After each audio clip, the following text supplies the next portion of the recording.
Good afternoon and welcome to this event on the UK-Algeria energy transition and countdown to COP26. My name is Katie and I'm an associate here at DMA, and we're really pleased that you've been able to join us digitally this afternoon. It's been about a year since the UK went into its first lockdown, and also a year ago we'd just come back from our trade mission, which coincidentally was to Algeria, but we're really glad that you've been able to join us and we're still able to host such an important event on the renewable energy space. It's an important moment for us too at DMA. We're just going into our second year, being completely oil-free and making a conscious move to include sustainability and promoting the green agenda in any part of our work. This is something that there's also been a wider political appetite for. There's been signals in markets from investment and, importantly, public investments and public opinion as well. As I'm sure we'll hear today, being sustainable isn't just a question of supporting future generations, but providing long-term clean opportunities for countries and other economies now. It's also a sensible business decision. The title of today's event on renewable energy transition and the countdown to COP26 was chosen very carefully. We want it to look not just at renewables and the many potential sources of renewables, but the wider landscape that this includes, and also how we transition into such a landscape. This is really important for an economy such as Algeria that's historically had its economic development based on hydrocarbons and other polluting industries. Transitions don't happen overnight, and what is important is how we facilitate and enable this with collaboration, innovative technologies and solution. We've seen over the last couple of years a real strategic shift in how the UK is thinking and actually being green, and showing real leadership in this, especially in the run-up to COP26 at the end of the year, which is probably going to be one of the most important climate change conferences that we've seen to date, especially in the context of the pandemic as well, and thinking about how we can really build back better and cleaner and greener. And I know this is something that the Algerian government is also committed to, and there are great opportunities for collaboration in this space. And also it's a space where these two countries can really lead on and make an impact globally. It's important to know that Algeria has a huge potential and could actually be the world capital for solar energy, and with support of the likes of the UK Export Finance, there's a real chance to make this happen, and we hope that the discussions we have today will lend itself well to this. On the topic of opportunity and seizing this important moment, it's my pleasure to hand over to the Algerian Ambassador to the UK. Ambassador, over to you.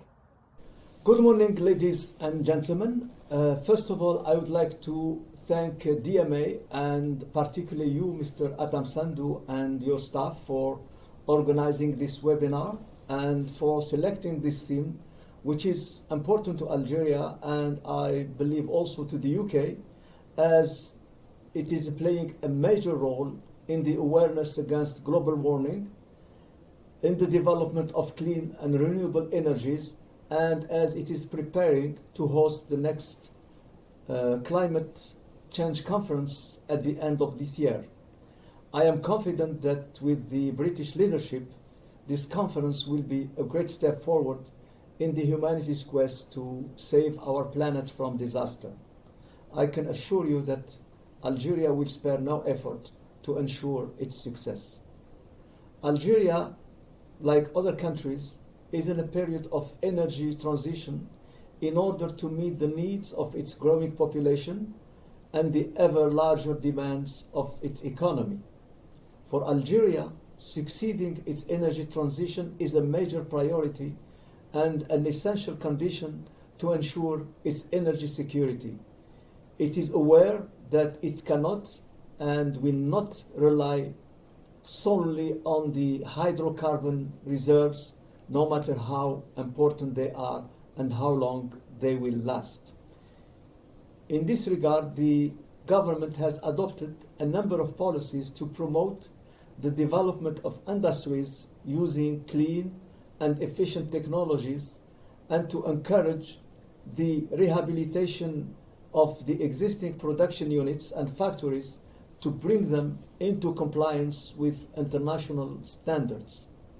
These policies are very costly and are implemented at a time when Algeria, like other countries, is facing economic difficulties exacerbated by low prices of hydrocarbons and sanitary challenges imposed by COVID-19.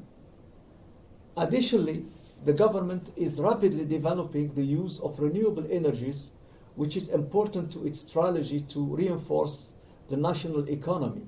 In this framework, it has created a ministry in charge of energy transition and renewable energies, headed by a respected and capable minister who used to be a university professor of a very high caliber.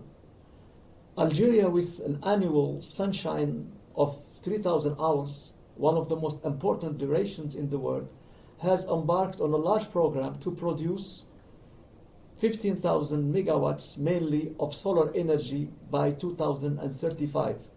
We believe that this objective can be met with the country's capacities and also with the assistance of countries such as UK, which has a great experience and expertise in renewable energies.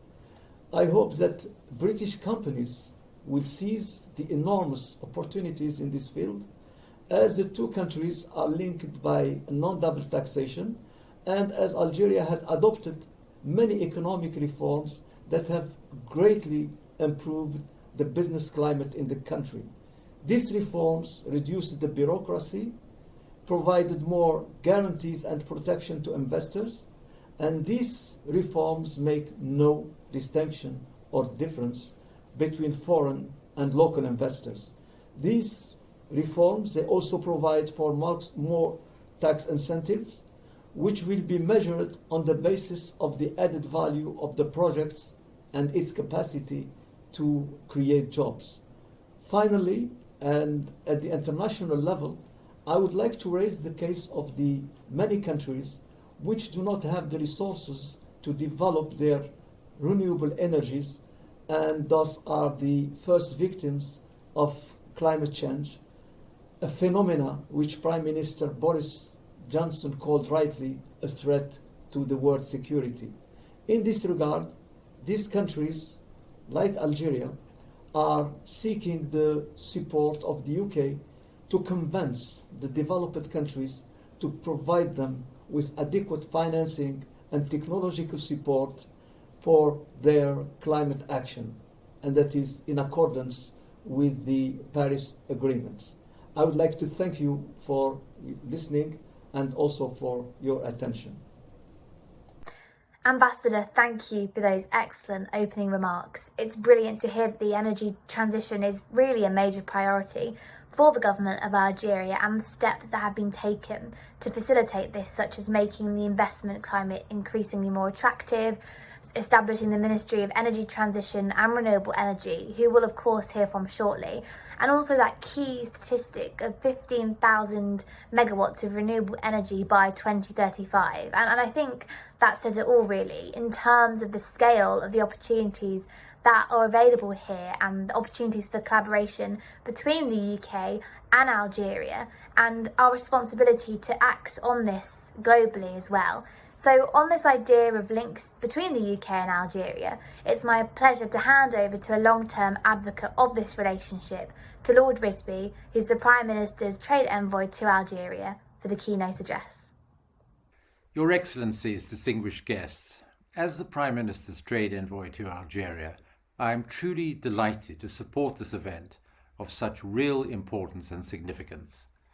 It focuses on one of the most important challenges we face today, delivering the power needed to fuel clean growth as we make the necessary transition to a low-carbon global economy. Hydrocarbons have been the bedrock of our bilateral trade and investment relationship. The UK was Algeria's first customer for Algerian LNG, and Algeria has been an unfailingly reliable supplier to the UK for 55 years. Our oil and gas companies have a long history of cooperation, and UK companies are amongst the biggest investors in Algeria. Many of these companies are already transforming their global businesses in support of actually moving towards a low-carbon energy green economy. And also, as we look at British investments in Algeria, a number of British companies, for example, RNE Partners, Clark Energy, Capterio, are already there doing business with Algerian partners. They're looking to the future and are keen to foster new partnerships and technological exchanges. This is a time of huge change in global energy markets.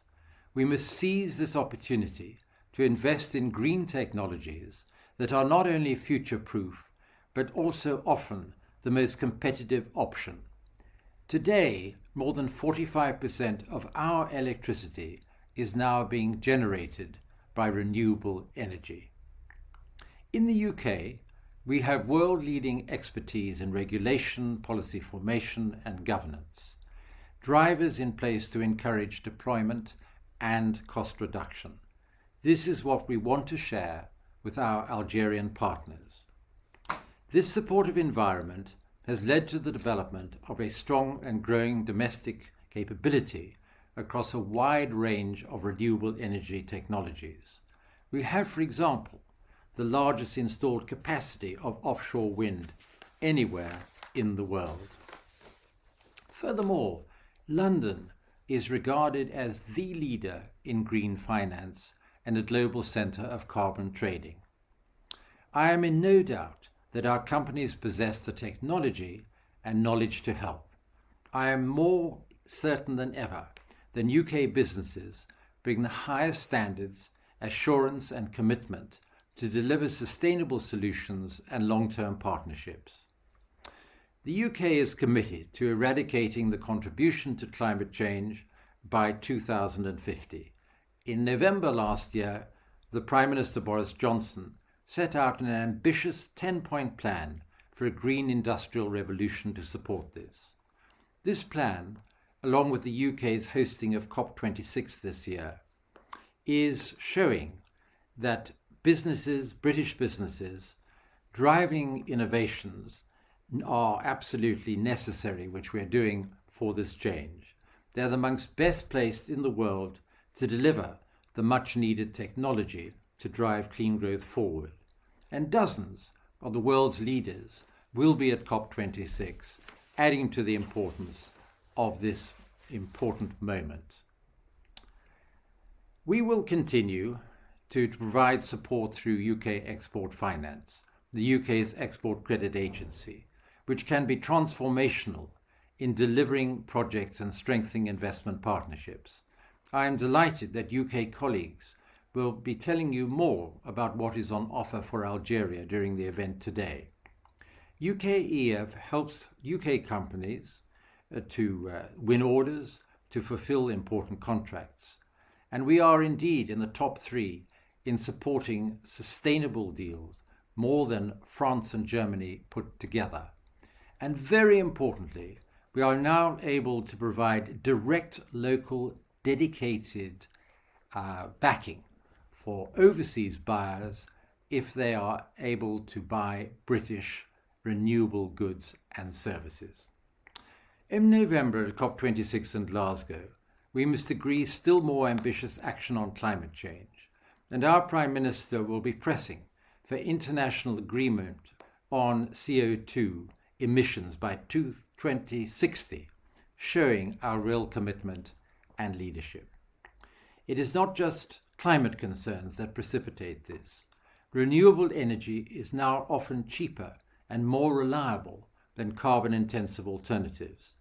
All of this is well understood by the sophisticated and determined approach signalled by Algeria. Algeria and the UK have shared interests. We want to produce and consume energy more efficiently in a stable, safe and sustainable environment, deploying renewables, continuing to deepen and strengthen our partnership.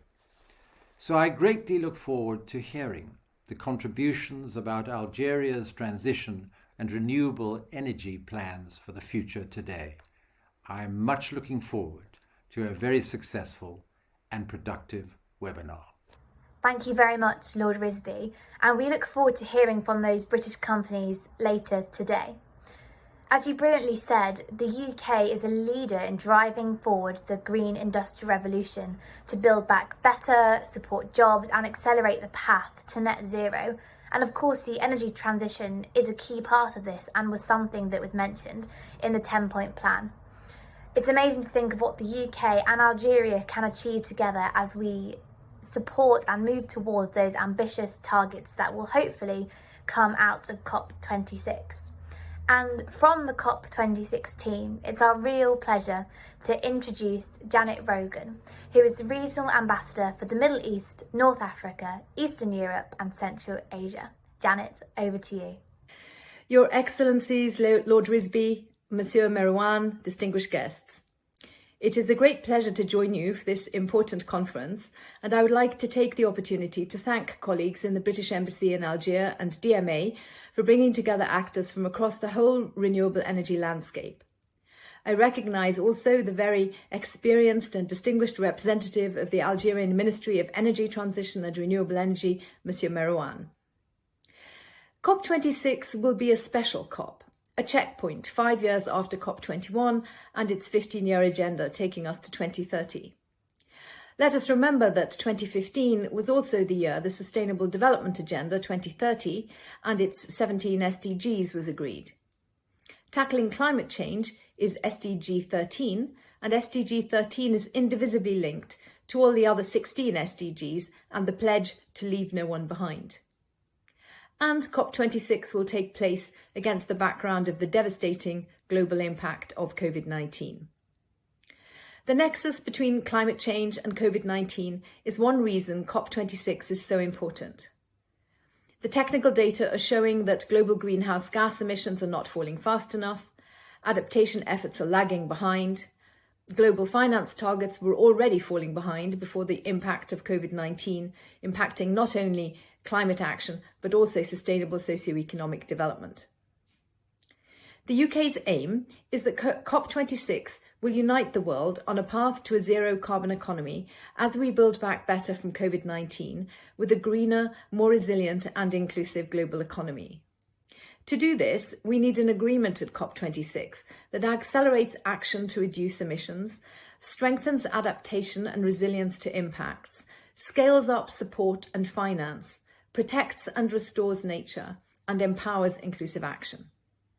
That is why it is important that all countries do submit updated NDCs ahead of the 5-year point, as envisaged in Article 4.9 of the Paris Agreement. The UK's own ambitious new NDC, announced by Prime Minister Boris Johnson in December 2020, pledges to reduce the UK's greenhouse gas emissions by at least 68% by 2030 compared to 1990 levels.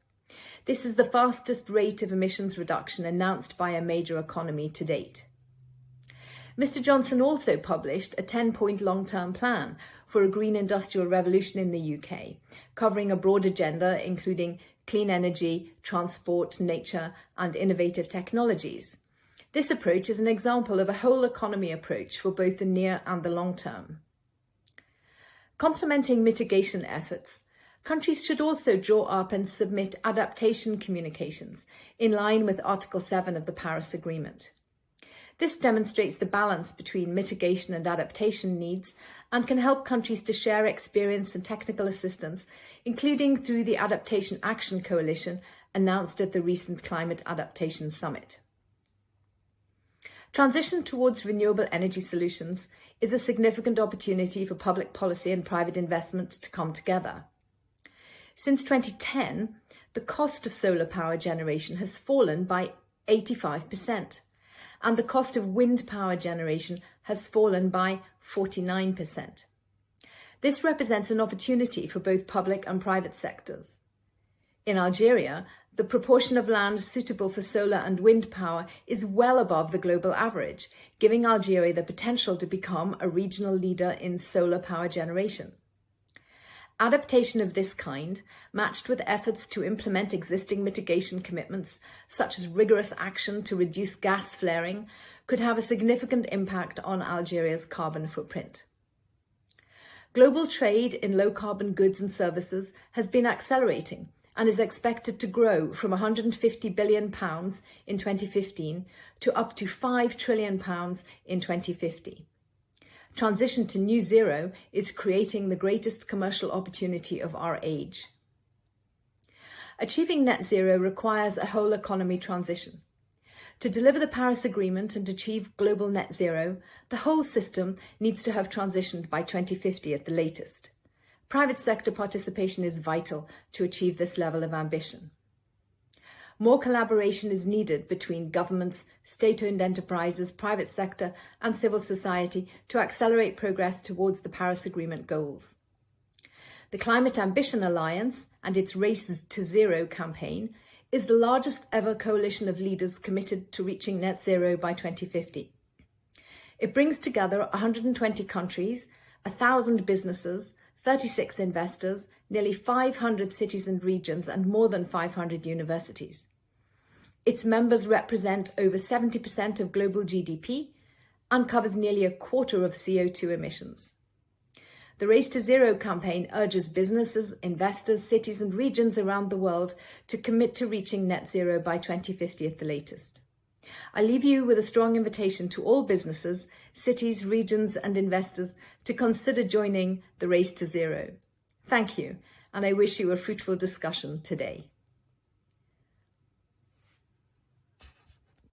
Thank you, Janet. And wow, I mean, the fact that global trade in low carbon goods and services could be £5 trillion by 2050 says it all, really, and why it's so important that the UK and Algeria can be early movers in this shift, and why COP26 is such an important moment in bridging together economies and linking SDGs and having a platform for governments and business to be able to discuss this and the path to having a resilient and low carbon inclusive economy. Thank you also for your invitation to be part of the race to net zero, and I really hope that the audience will think about how their skills and businesses and policies can be part of this agenda as we move forward. And this actually provides a really great transition into our next keynote speaker, who is Chabane Merouane, who is a chef de cabinet from the Ministry of Energy Transition and Renewable Energy from the government Algeria, to tell us more about the strategic objectives and long-term plan. Thank you. Mr. Prime Minister Trade Envoy to Algeria, my Lord Risby, honorable guests, ladies and gentlemen, I thank you for your kind invitation to this exceptional event and for giving me an excellent forum, especially in a context marked by the COVID-19 pandemic, to raise my country's voice on issues as important as those related to energy transition and climate neutrality. It is very pleasing to me to discuss with you the role of the energy transition in the next decade. First of all, to overcome the economic consequences of COVID-19 and for what it offers as opportunities for changes towards a more eco-responsible and circular future. In this regard, I would like to take this opportunity to share with you our country's vision for energy transition in the short and long term, which is based on a triptych: a new energy model, a major development of renewable energies, and the promotion of energy sobriety and efficiency. Given the rapid and structural changes in the world energy scene, Algeria must take up major challenges for the next decade, mainly diversifying energy sources in order to gradually free itself from its dependence on hydrocarbons and guarantee its energy security for the future generations. In this regard, Algeria has resolutely turned towards the development of an energy strategy allowing it to be a dynamic energy player. by promoting the use of renewable energy sources for, in the one hand, ensure a real energy transition, and in the other hand, the valuation of its fossil resources. Our strategy consists, first of all, of 1. Quickly change the energy model based primarily on hydrocarbons and move resolutely towards a model promoting an optimal energy mix, which will take into account global trends in sustainable development, but also the specificity and constraint of Algeria. 2. Engage in a large-scale development plan for the production of electricity from renewable sources. The first plan consists of the achievement of 15,000 megawatts, mainly solar and wind power, by 2035, taking into account the large existing potential and the absorption capacities of the national electricity transmission and distribution grid. The promotion of and development of renewable energies and cogeneration for self-consumption in various sectors: agriculture, industry, tertiary, and residential. But also the identification and development of other forms of energy available: biomass, geothermal energy, wood, and others, and the production of green hydrogen as an energy vector of the future, by taking advantage of the future electricity capacities from renewable energies and Algeria's existing gas infrastructure. 3. The other important lever of the energy transition is energy sobriety and efficiency. The corresponding plan is initially focused on projects having significant impact on energy demand. These are mainly the sector of transport, by converting millions of vehicles to LPG fuel and the gradual development of electric mobility. Buildings, through the introduction of regulatory energy efficiency measures in the design and renovation of buildings.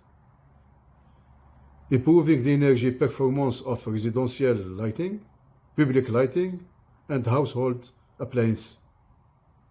Promoting heater, solar, water, and also in industry by supporting and encouraging manufacturers to improve the energy efficiency of industrial units and increase the number of energy audits. In conclusion, Algeria wishes to develop an exceptional partnership with United Kingdom, which would affect the various axes of its energy transition strategy. Thank you for your attention. Thank you.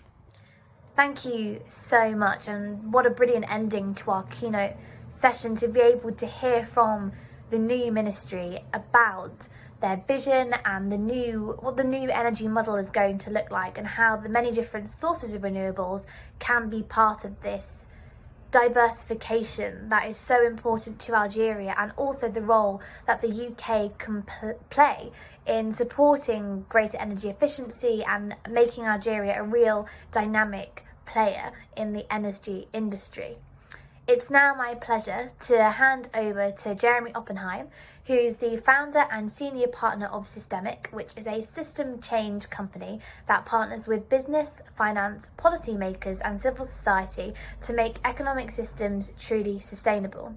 He's the lead author of Better Growth, Better Climate report of the New Climate Economy Project, and previously spent over 20 years at McKinsey developing and leading its sustainability and resource productivity practice.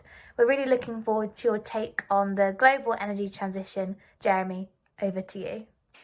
Thank you for that extremely kind introduction, and thank you especially to the organisers, Lord Risby, the Minister of Energy Transition, and to the stellar lineup of distinguished guests for taking the time to listen to me today.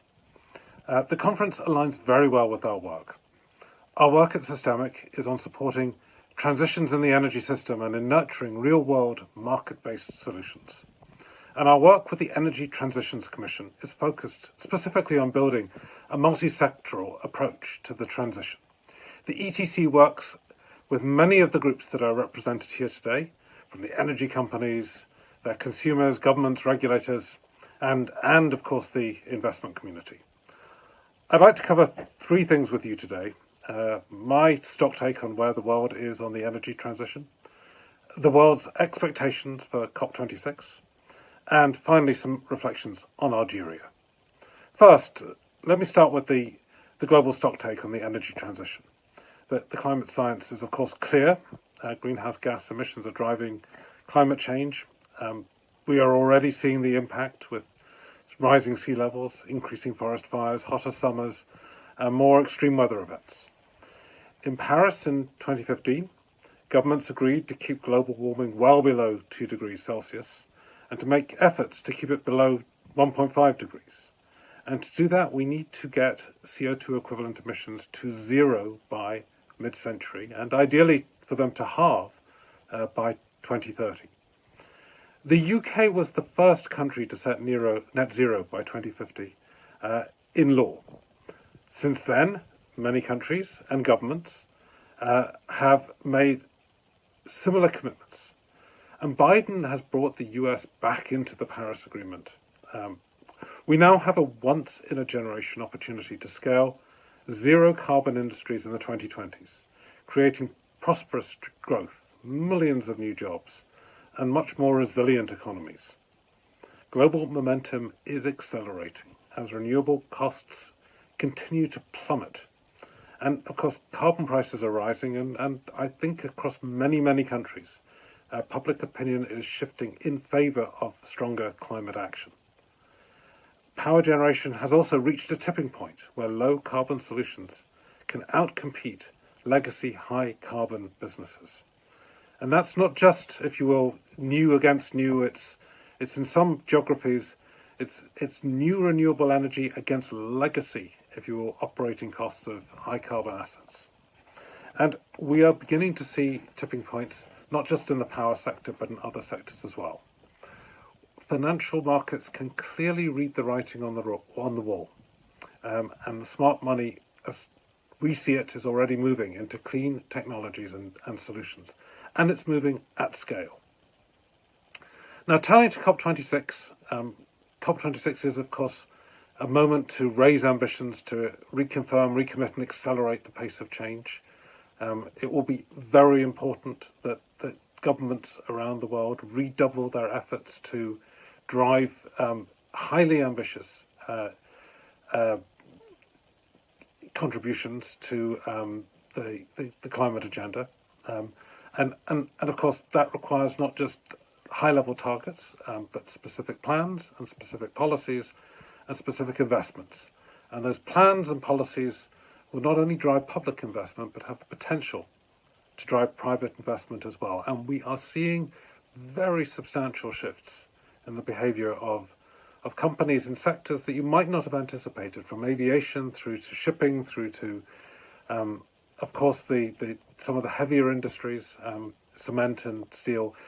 The pace across the board is beginning to pick up, and it will affect, of course, the energy suppliers in profound and permanent ways. And let me turn finally to some reflections on Algeria. Algeria, of course, has been very much a leader in energy in the region for decades. And Algeria has an excellent chance to participate in the energy transition, starting with its high-quality energy resources today, repurposing expertise and know-how to create, in turn, a set of new energy assets for the future. And there is some urgency. The energy transition is likely to mean lower demand for oil and for gas, and over time, lower prices. That's the direction of travel, even if from time to time we will see upticks in those energy prices. Experts suggest that long-term prices for oil are probably in the $30 to $50 per barrel range. And this will be a big challenge for Algeria because, as the IMF says, governments balance their budgets at much, much closer to $100 per barrel. I'm far from an expert in Algeria, but think that there are three things that Algeria might want to consider. First, it's important to make the most of your existing asset base.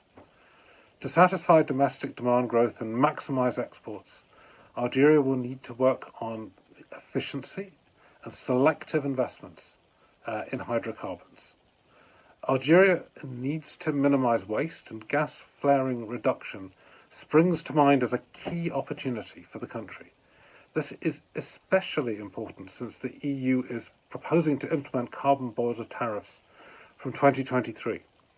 And unless countries can certify that their supply chain emissions are low, then they may find market access difficult, or they may find themselves exposed to lower pricing. I know that my colleague Mark Davis from Capteria will be talking to you more about this topic later. Algeria also needs to make the right hydrocarbon investments, focusing on low-cost assets with a bias for gas, to avoid the risk of creating stranded assets. After all, gas can complement renewables, providing support to their intermittencies, and gas is abundant and affordable.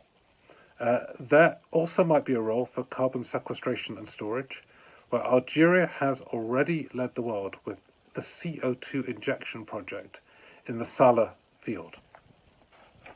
Second, it's important for Algeria to get on with building an energy system fit for the future. Algeria is ideally placed to make a huge contribution. Algeria has been in solar since the 1960s. In fact, as you all know, Algeria was one of the first countries to develop hybrid power plants, such as that at Hassi Armel. But as the largest country in Africa, with 2,000 to 3,000 hours of sunshine per year and lots of unused desert, Algeria could be a world leader and a world capital for the solar industry. You have the potential to provide power to Europe and to the world, either directly through high voltage cables or indirectly using a carrier fuel such as green hydrogen or green ammonia. There are lots and lots of options. And finally, the time for action, of course, is now. This conference is timely. We need this honest dialogue and a realistic debate with the public, with government officials, company staff and the people about the new path. The key is to get going on this new path and to do so now. There is a limited window of opportunity for fossil fuels in a market that will soon be peaking and will then decline. Capital investment is moving quickly into new sectors, the clean energy sectors, and Algeria has every opportunity to participate as one of the early movers. There is literally all to play for, and we are at Systemic rooting for your success. Thank you for your time. Thank you, Jeremy, and we couldn't agree more that this is an excellent opportunity for Algeria and the UK to participate in this new future as we move towards COP26 and actually importantly move beyond COP26. I'm sure your suggestions about investing in low-cost, low-carbon assets have been well received, and also how gas can be used to complement renewables, which is what the transition is all about, really. And on the topic of what the transition is about and what this means for Algeria and how, as you say, we can get going on this path now, it's my pleasure to hand over to Adil Kurt-Eli, who is the founder and CEO of Aldersmead and was previously Head of Emerging Markets at HSBC, for our first session. Adil. Thank you, Katie. My name is Adil Kurt-Eli, and I'm pleased to be hosting this first session on the transition to renewable energy in Algeria on the road to COP26. I'm joined in this session by an esteemed panel of guests. Huidad Hamro is the project manager for the CEO of Sonelgas. Jalal Boucheneb is the head of technical feasibility in the New Resources Central Division at Sonatrach. Hayoun Slimane is the chairman and CEO of CEEG Sonelgas. Dr. Mark Davis, the chief executive officer of Capteria, and Carla Senatore, who is a senior business origination officer at UK Export Finance. Given the nature of this topic, it helps us to frame the Algerian renewable space. Madame Hamrour, si je pouvais commencer par vous pour nous donner un aperçu du rôle de Sonalgas dans ce domaine. Merci. Honorable assistance, bonjour. Je voudrais remercier l'ensemble des organisateurs ainsi que les participants à cette visioconférence relative aux énergies renouvelables et à la transition énergétique. Pour commencer, je voudrais citer les signaux forts qui montrent que la transition énergétique mondiale est en marche. Nous avons le développement soutenu des ENR enregistrés ces dernières années, l'intérêt manifeste porté sur la maîtrise de l'énergie et l'efficacité énergétique, et la détermination pour endiguer ou contenir la problématique des industries émettrices de carbone. Notre pays, à l'instar des pays dont les ressources naturelles non renouvelables constituent l'essence principale de son développement, est appelé à travers les entreprises nationales, notamment la Sonelgaz, à s'inscrire dans cette dynamique, de trouver une réponse opérante et une approche de mise en œuvre effective de la transition énergétique. Ceci avec l'intime conviction que cet important chantier ne peut se concrétiser qu'à travers une nouvelle synergie entre l'ensemble des opérateurs économiques, que ce soit nationaux ou privés, concernés. C'est dans ce contexte que la Sonelgaz s'est engagée sur la voie de la transition énergétique à travers le lancement de plusieurs projets pour le développement des ENR. À ce titre, permettez-moi, car il est important, de rappeler les projets et les infrastructures énergétiques de sources renouvelables réalisés ou en cours de réalisation par notre société. Nous avons déjà réalisé 23 centrales photovoltaïques d'une puissance totale de 350 MW crête. Nous avons également, dans une phase initiale, réalisé une ferme éolienne de 10 MW et des petites centrales d'énergie renouvelable fonctionnant grâce à différentes technologies qui nous permettront d'évaluer celles qui répondront le mieux aux contraintes climatiques et autres spécificités de la région. Ce potentiel jumelé à notre longue expérience dans la maîtrise d'œuvre et d'ouvrage en matière des infrastructures énergétiques a permis à Sonelgaz de monter en compétence dans la maîtrise parfaite de la réalisation des projets énergétiques, notamment ceux des énergies renouvelables, et ce depuis la phase des études préliminaires, l'élaboration des packages contractuels, que ce soit en mode EPC ou bien en mode IPP, jusqu'à la réalisation des projets. C'est toute cette expérience acquise à travers la réalisation de nos infrastructures qui est à mettre aujourd'hui au service du développement du programme ENR.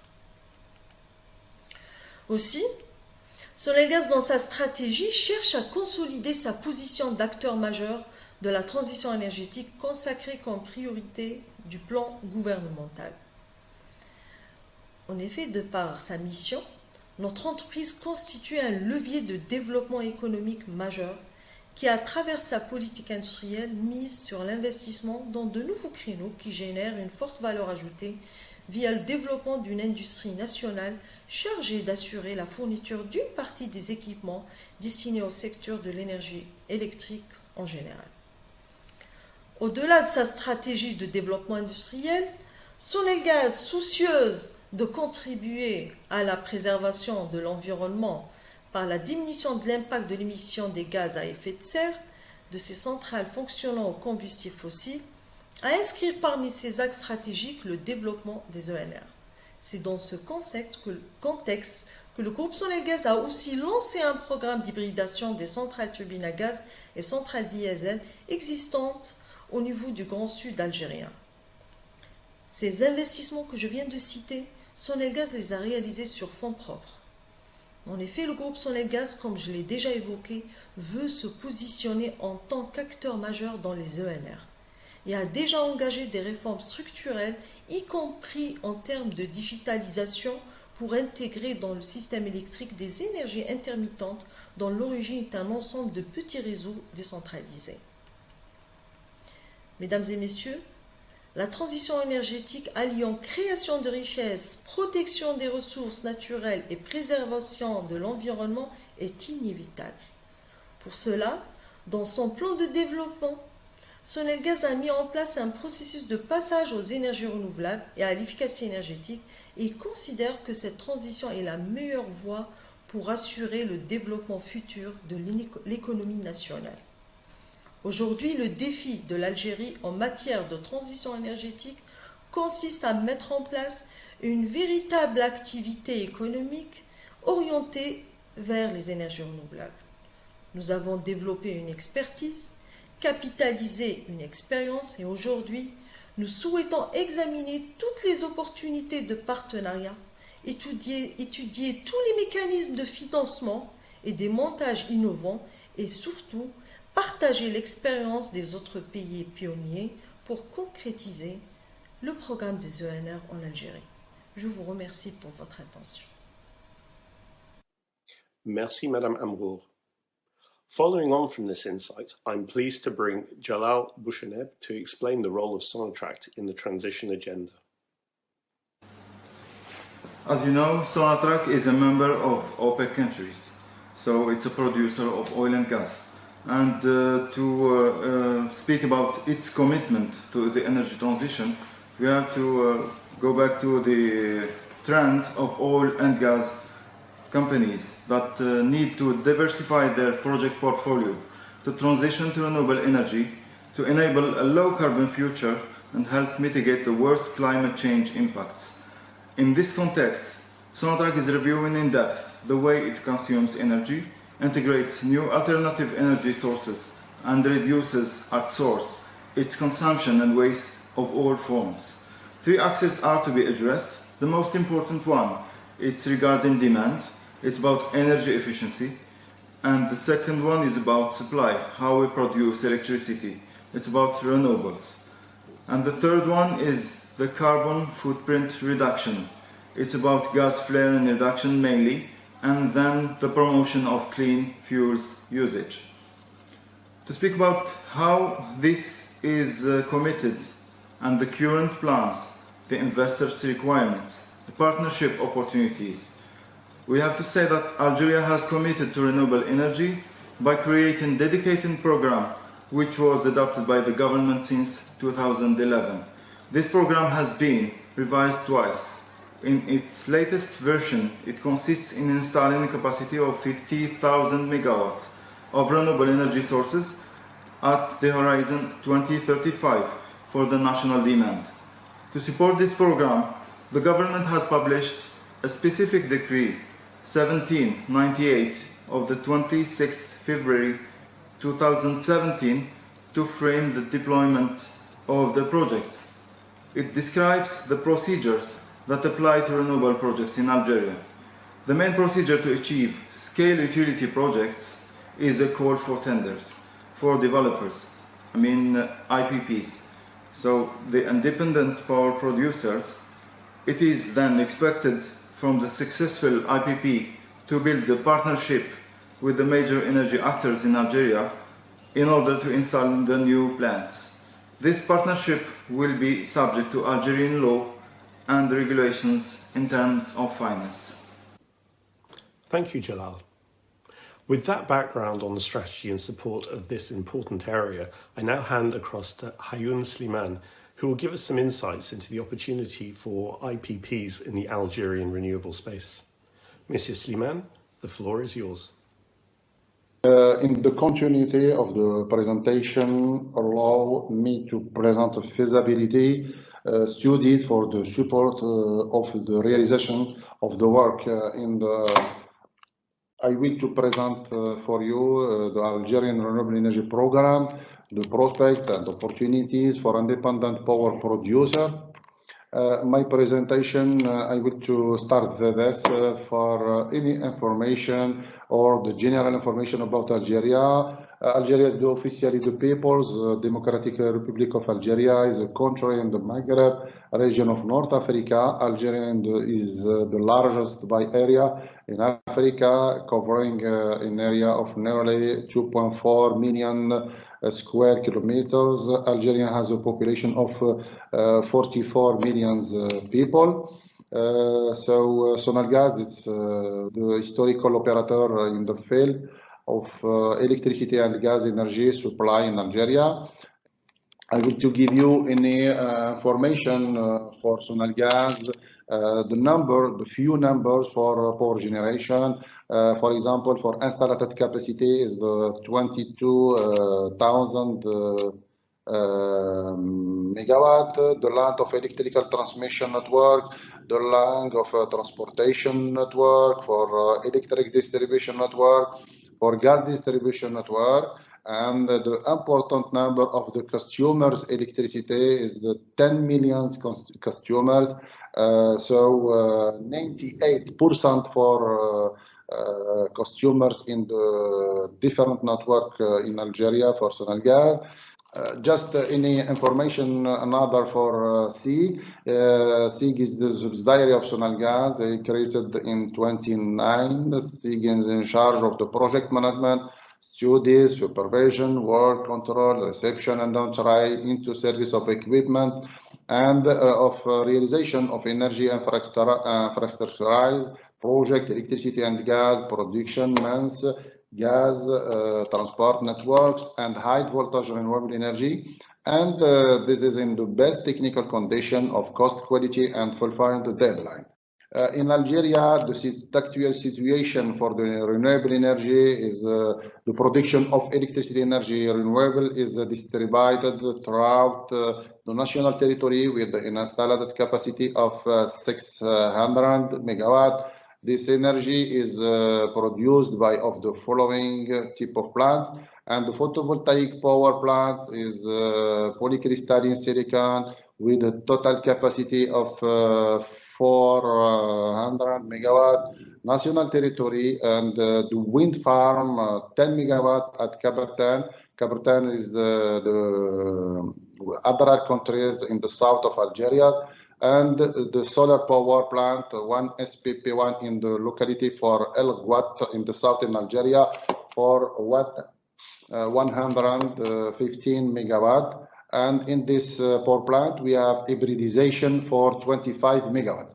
A lot of photovoltaic power plants with a power of 15 megawatts hybridization are currently in realization. And the opportunities for Algeria is the solar energy potential, because in Algeria we have the average annual sunshine estimated at 30,000 hours with an average sunshine of 6.57 kilowatt and square meter for day, with a territory map of 86.7 of Saharan deserts, and by its geographical positioning, Algeria has the most important solar field in the world. But in Algeria, we have different opportunities for the renewable energy development program, because we have an important and very good program.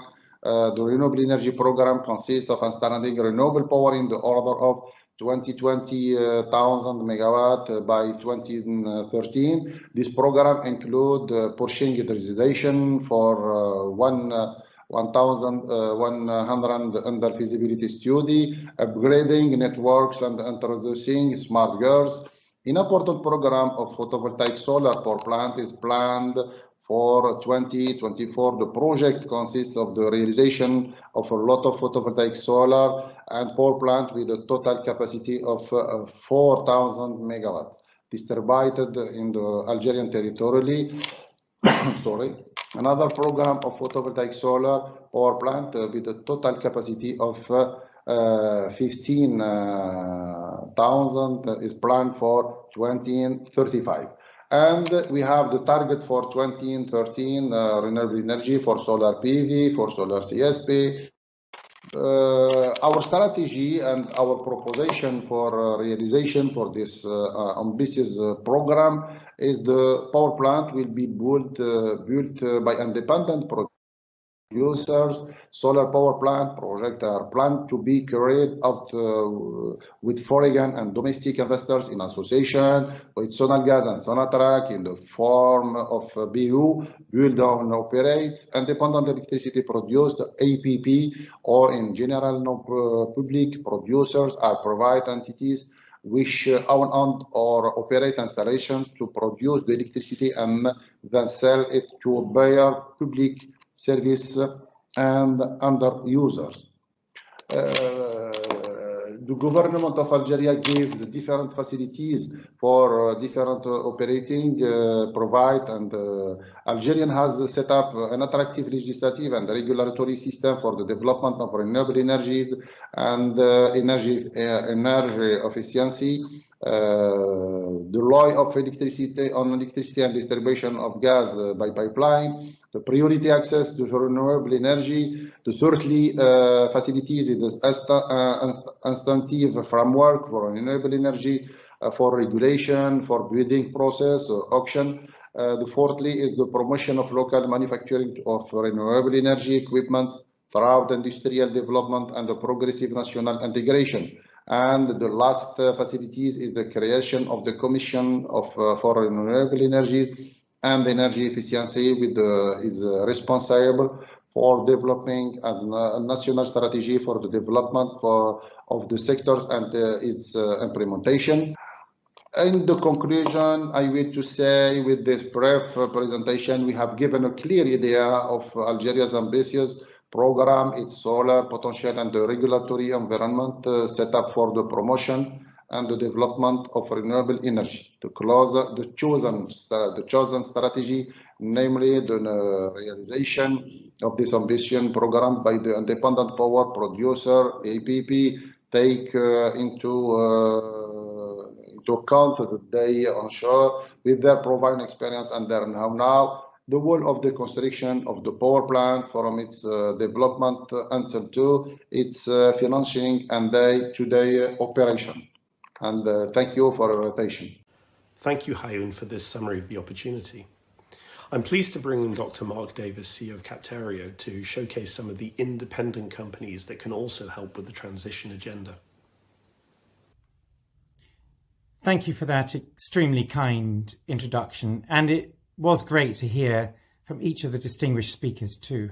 It feels like there's a real sense of momentum. Algeria is of course strategically placed to lead the energy transition. Algeria is already a leader in energy with very strong capabilities, but exports today are dominated by hydrocarbons and gas flaring is high. Yet the opportunity is to become a diversified economy with clean energy for Algeria and clean exports, and of course with no gas flaring. And by reducing gas flaring, Algeria can decarbonise the energy sector and create real value. We already know that flaring is quite high. According to the World Bank, it's 9 billion cubic metres per year, putting Algeria high up in the league table. But we also know that Sonatrach and partners have several projects underway. But, of course, there's an opportunity to reduce flaring faster, bringing many benefits, such as capturing $2,000 of revenue per minute, reducing emissions of CO2 and methane, improving health and reducing pollution, increasing Algeria's competitiveness. And by the way, this really is important, as by 2023, the EU might well be imposing carbon border price adjustments on its imports. And of course, delivering on and making progress on COP26. Now, to introduce our company, Capterio, we are a project developer that delivers on-the-ground flare capture solutions. Our approach is to bring together assets, technologies, and financing. We power our thinking with real-time data, and we believe that many flares can be solved with proven technology and create value for governments, national oil companies, and their partners. Our solutions are based around 3 areas. The first is real-time monitoring of every flare worldwide. The second is delivering master planning studies to define practical roadmaps. And the third is delivering on-the-ground solutions. We deliver projects and we bring the financing. I can't wait to show you Flare Intel. Flare Intel brings the data from the world's 10,000 flares to life. The dashboard combines satellite measurement with recent imagery and enables us to monitor every flare. Here, for example, is the world's largest flare in Venezuela, 1 BCM, at least 3 million CO2 equivalent tons. and shockingly, this flare burns through $130 million per year. He is the second largest flare in Iraq, $100 million of revenue loss. The black smoke looks pretty bad too, but this flare, like so many others, is very close to an existing gas pipeline. In fact, globally, our research finds that over half of all global flaring is within 20 kilometres of a gas pipeline, so we really ought to find the solutions. Flare Intel gives an independent view of flaring. It enables us to monitor operations and improvement initiatives and identify investment opportunities.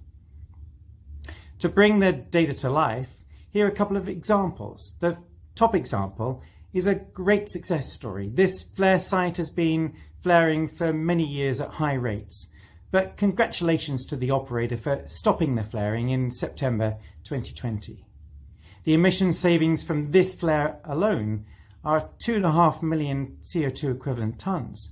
That's like taking 500,000 cars off the road. The bottom example shows how real-time data can be used to track operational upsets. Flare Intel set up specially to notify us when there's a major uptick, like in this flare since January the 28th. And we make Flare Intel available to our partners and clients. Our second offer, we help companies and countries deliver transition plans. We wrote a white paper back in the summer of 2019 that defines a practical roadmap for how Algeria can reduce gas flaring. And key is to be led by the data, but is also to identify real on the ground projects. After all, every day of delay wastes $3 million here in Algeria. And our third offer at Captura is as a project developer. We deliver on-the-ground solutions. Our technical and commercial teams have looked into every flare and developed many compelling investment opportunities in the region and beyond. We've explored the technology options, the capital requirements, the commercial structures, and are working closely with operators and their NOC partners across the region, including in Algeria. So to recap, the Captura offer is end-to-end. We bring together assets, technology, and financing to make on-the-ground investments happen.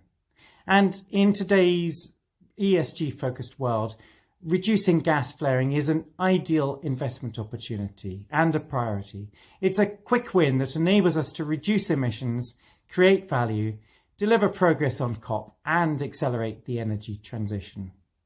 I'm so excited by the progress that we are going to make together. Thank you for your time. Thank you, Mark, for showing us how technology can be used to minimise the impact of fossil fuels as we facilitate the transition to renewable energy. In terms of funding support for such initiatives, it falls to the likes of UK-EF to provide the foundation blocks for capital investment. Carla will now provide some more detail on the role of UK-EF in this regard. Ladies and gentlemen, good morning. My name is Carla. I work at UK Export Finance in the Business Origination Unit. UK Export Finance is the official export credit agency of the United Kingdom. Our job is to support and increase exports from the UK by providing financing and insurance products where companies are unable to secure those in the private market. Many of the insurance and financing schemes we provide are aimed at UK-based entities, mostly SMEs, that might come to us to access export payment risk insurance or working capital or bond support to fulfill and get paid for their export orders. However, we do also run financing schemes targeted to overseas clients of UK companies, and those schemes are aimed at facilitating access to competitive finance to them.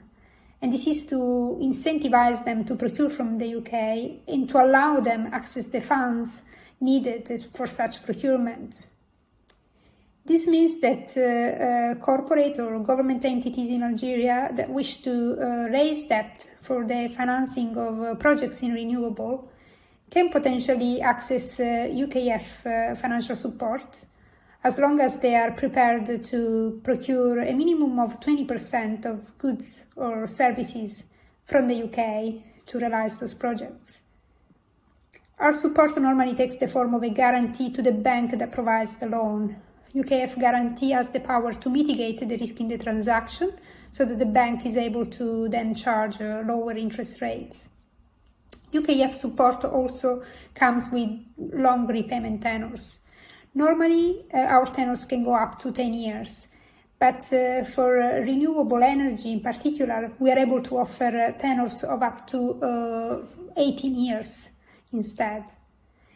Renewable is indeed a sector we are particularly keen to support, and for which the Treasury even granted us an extra £2 billion in direct lending capacity. UKF direct lending tool is particularly popular among overseas buyers and sponsors, not only because the interest rates charged on the loan are extremely low, but also because they are fixed for the entire duration of the loan itself, instead of being floating rates.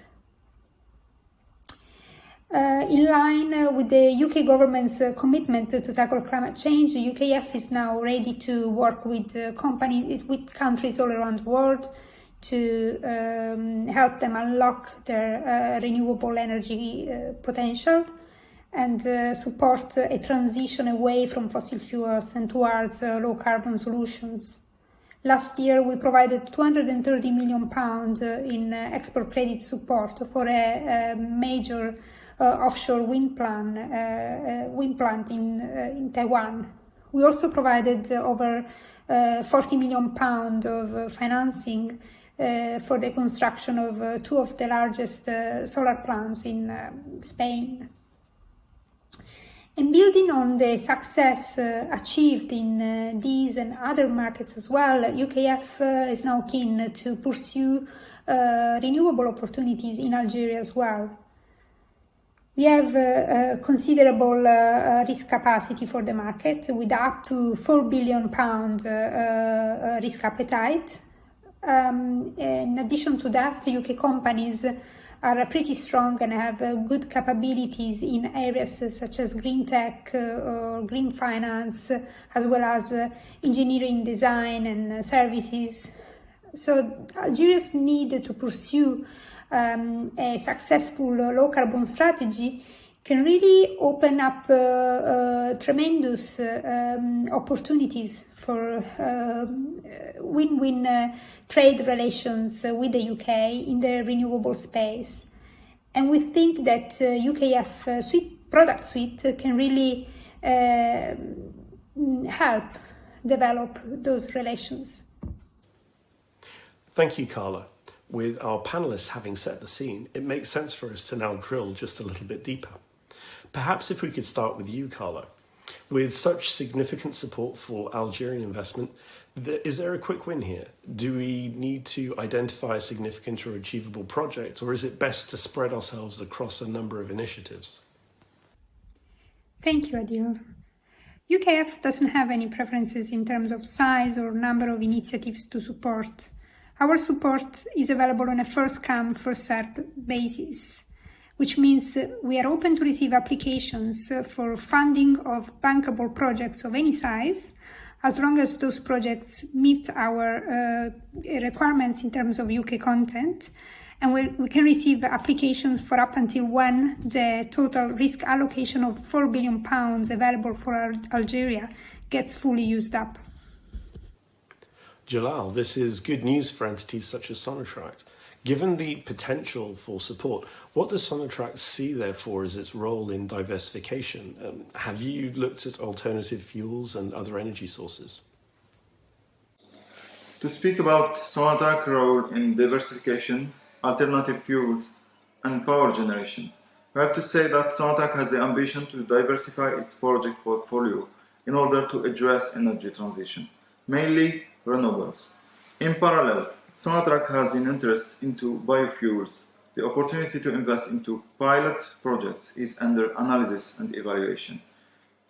The production of biofuels provided from non-fossil organic materials using the conversion of existing refineries could help saving the resources in place in the context of sustainable development. In the same trend, the production of electricity from renewables could help to address the diversification goal of the company. Hayoun, we've heard about the initiatives at Sonatrach, but Sonalgas has its part to play too. Given that over 90% of Algeria's energy consumption has traditionally been natural gas, what is the role of Sonagas in the transition discussion? Is it one of reinvention? Effectively, donc, in Algeria, the 19% of Algeria is our traditional being natural gas for power plant, but the renewable energy represent an important access, but they are not sufficient to meet the growing demand of the national market. It's also necessary to integrate conventional energies and promote the energy efficiency throughout the rationalization of consumption. The construction of conventional power plants has enabled the group to acquire significant capital of experience, which it's currently devoting to the development of its activities in the field of renewable energies. Sonagas, with this energy mix, aims to significantly transform energy production, distribution, and consumption system to reduce their environmental impact and promote a more sustainable energy model. Coming back to you, Jalal, when we talk about energy transition, we often focus on the end game of low or no carbon emissions. However, in reality, there is a period during which energy companies need to continue delivering carbon-based energy solutions until the rollout of the replacement energy source is achieved. With initiatives such as AFRI6 in focus, for instance, what actions are Sonatrach taking to deal with this challenging dual mandate? Thank you for the question. So the actions that are Sonatrach taking to deal with the energy transition, we have to speak about the international framework. We have to say that green is the new black. So most of the oil and gas companies' interest is increasing towards renewables and in green economy, as well as Sonatrach has the ambition to embrace energy transition by investing in renewables and implementing energy efficiency measures. In the medium term, Sonatrach have the ambition to invest in a capacity up to 1.3 gigawatts of solar PV, which allows to cover 80% of Sonatrach energy needs for oil and gas production plants by 2030. Although oil and gas continue to constitute the core business of the company, renewables will play a central role in the future business in order to mainly develop electricity generation capacities from renewable energies and saving natural gas volumes issued from these projects. Regarding energy efficiency, some examples could be given about the realized projects. The ambition to implement at large scale the energy management system, we are speaking about ISO 50001, for industrial units has already got this certification. On the other hand, we can give the example of the APC, the Advanced Process Control System, that was implemented at the LPG complex GP1Z, that allows to reduce the gas self-consumption of in this industrial site.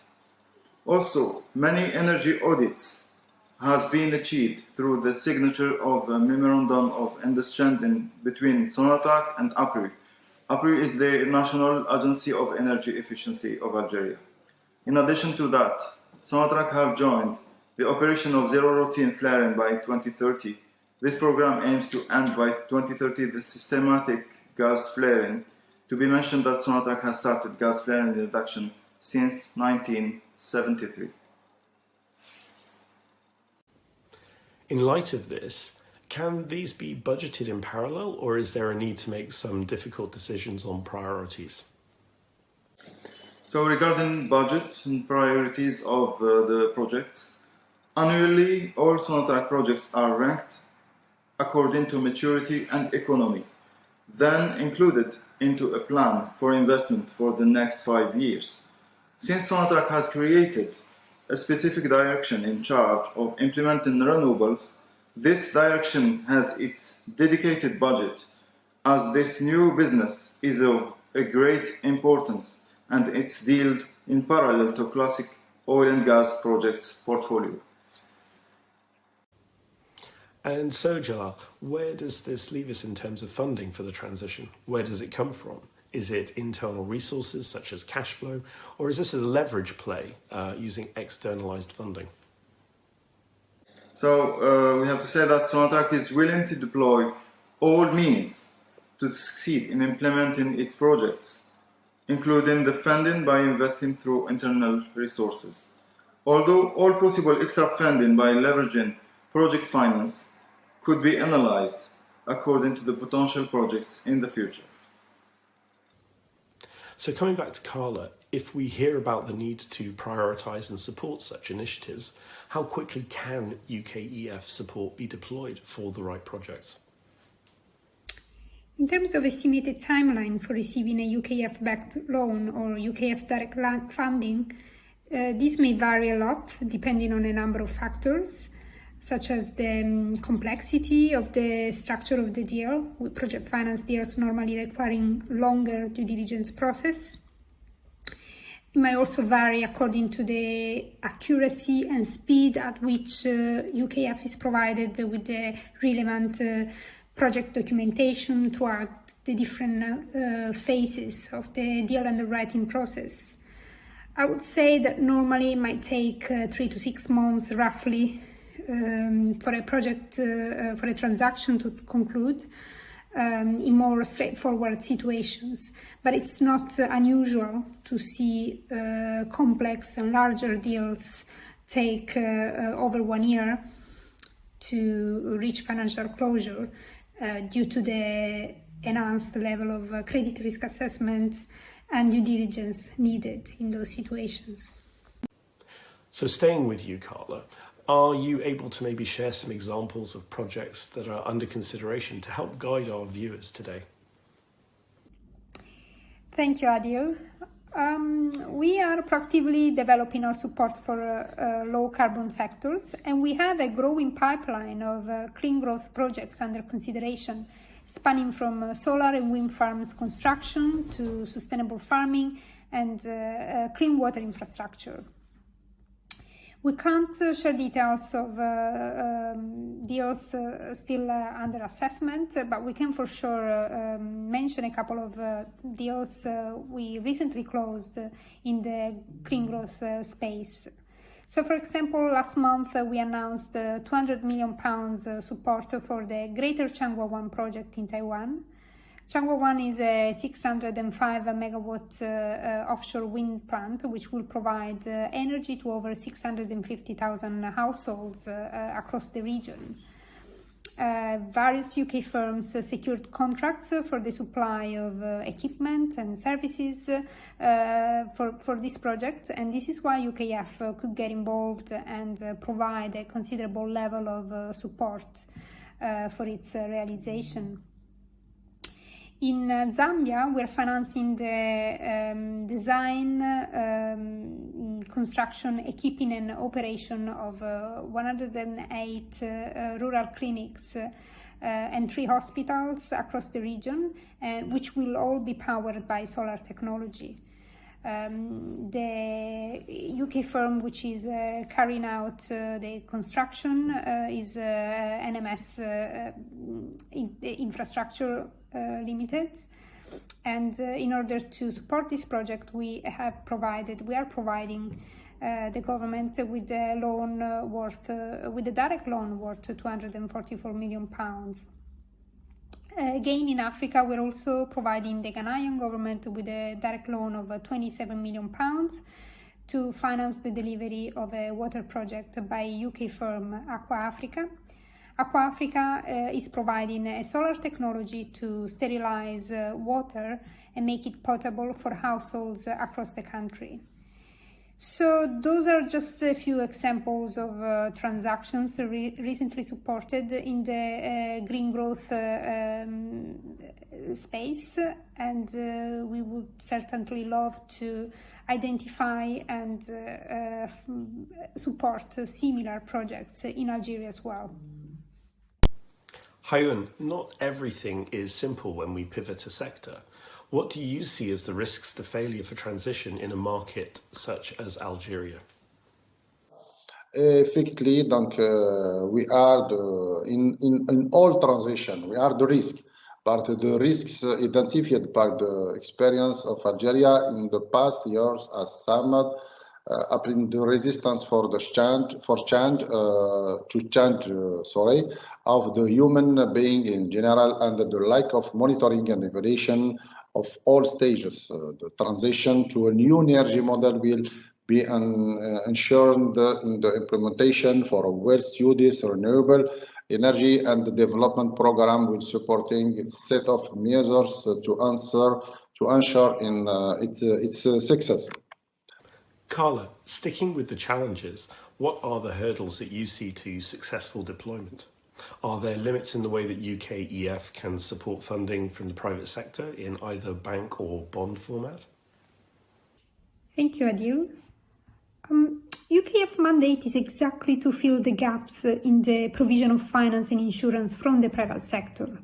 So we're here to help UK companies and their clients overseas to overcome what's probably the main hurdle in the realization of projects, which is access to competitive finance.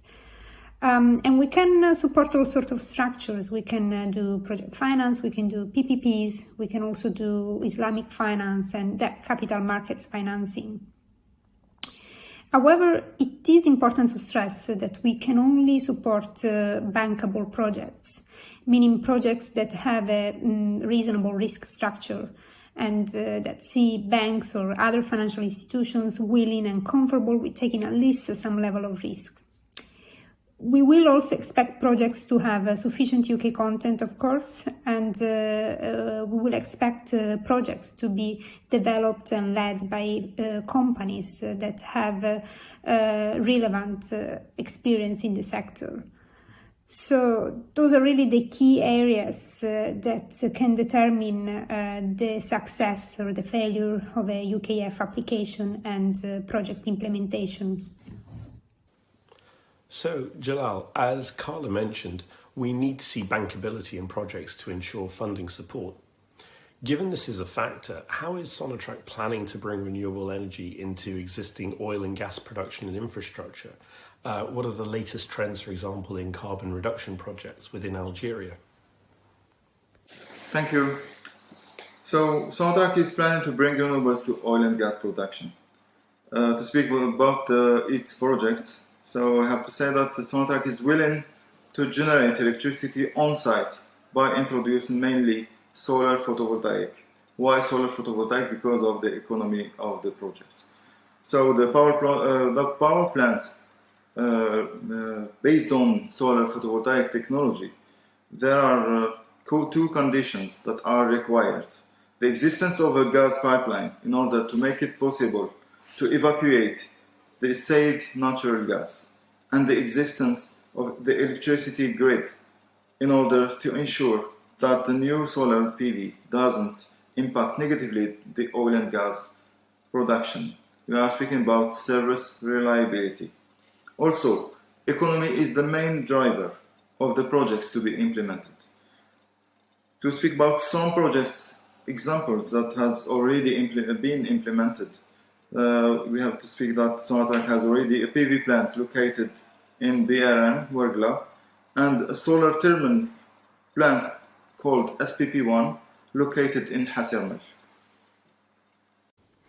Hayun, staying with bankability and economics of projects, we see strong potential in Algeria as a renewable energy producer. So do we also have potential as an exporter and thereby the ability to create new revenue streams for Algeria? Effectively, in this moment, in our holding Sonalgas, we analyze the different possibilities for exported for energy because in this moment we have 22 giga. We have any energy for transportation, for exportation, and the renewable energy program consists of installing power from renewable source as a short and medium term objective for the national market, with the maintenance of the export option as a strategic objective. The future energy mix and the interconnection of the electricity network of the Maghreb countries, in the first place for the Maghreb Electricity Committee, COMEDEC, and another committees, and to other countries and continents will allow the export and exchange of electric energy between these countries. Jalal, this sounds compelling as an opportunity. Are you able to give us some insight into the competitive advantage of Algeria when compared to its neighbours who have more advanced renewable energy investments? And how is Sonatrach planning to address this? Thank you.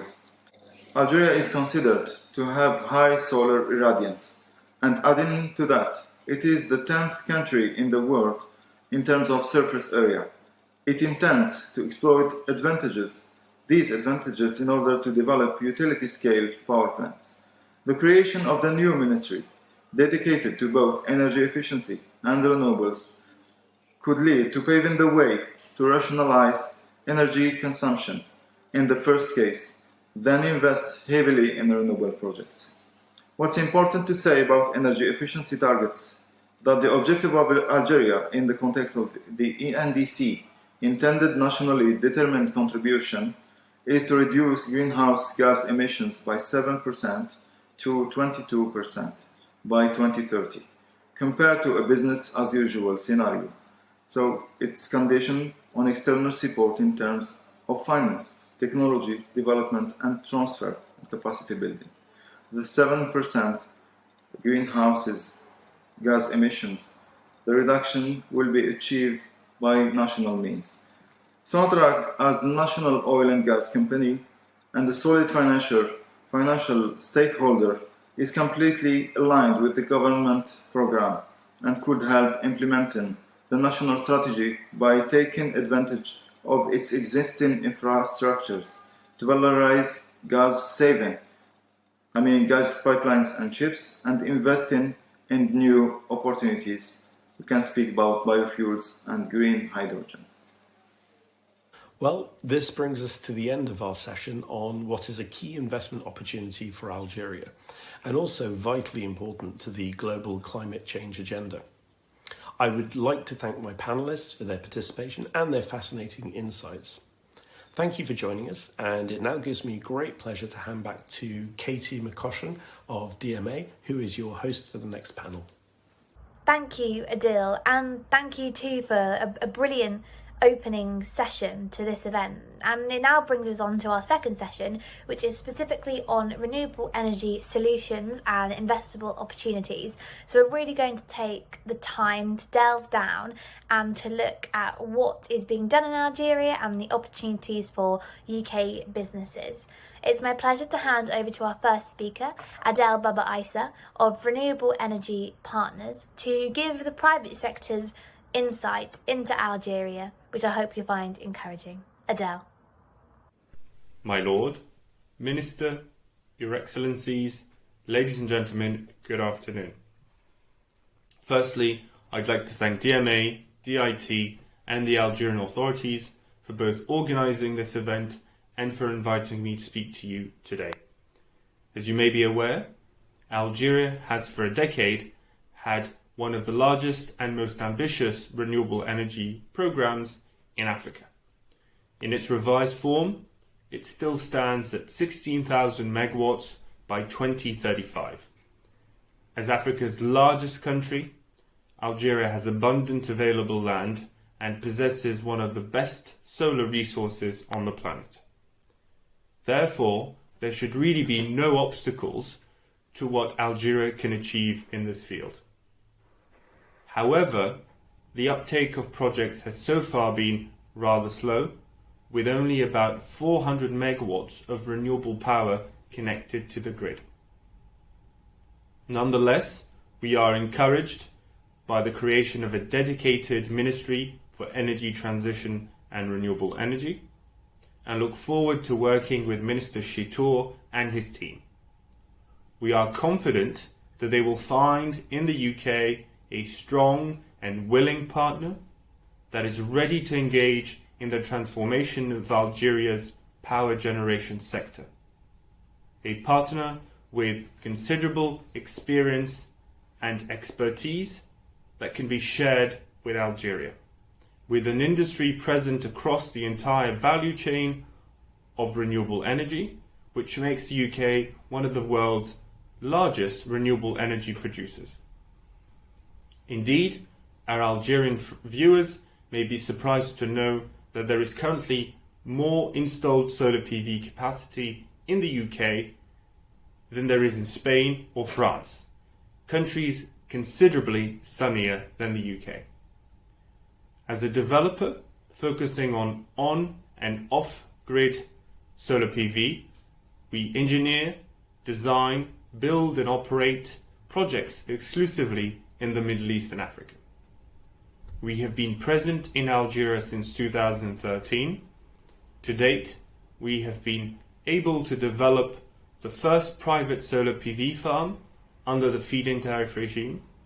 More recently, we have been fitting solar PV at a water desalination plant, a project where in the long run 10% of the plant's electrical consumption will be provided by solar energy. We are also working on other initiatives with large-scale consumers of energy in order to diversify their energy mix or reduce their use of fossil fuels. We look forward to participating in the 1 gigawatt solar PV tender that has been announced by the Ministry of Energy Transition and Renewable Energy, as well as working with Sonatrach and its partners on its plans to hybridize its oil and gas installations across Algeria. We truly believe in Algeria's potential, and as such, we are excited about continuing to contribute to Algeria's energy transition goals. Thank you all for your time, and I hope you enjoy the rest of the event. Goodbye.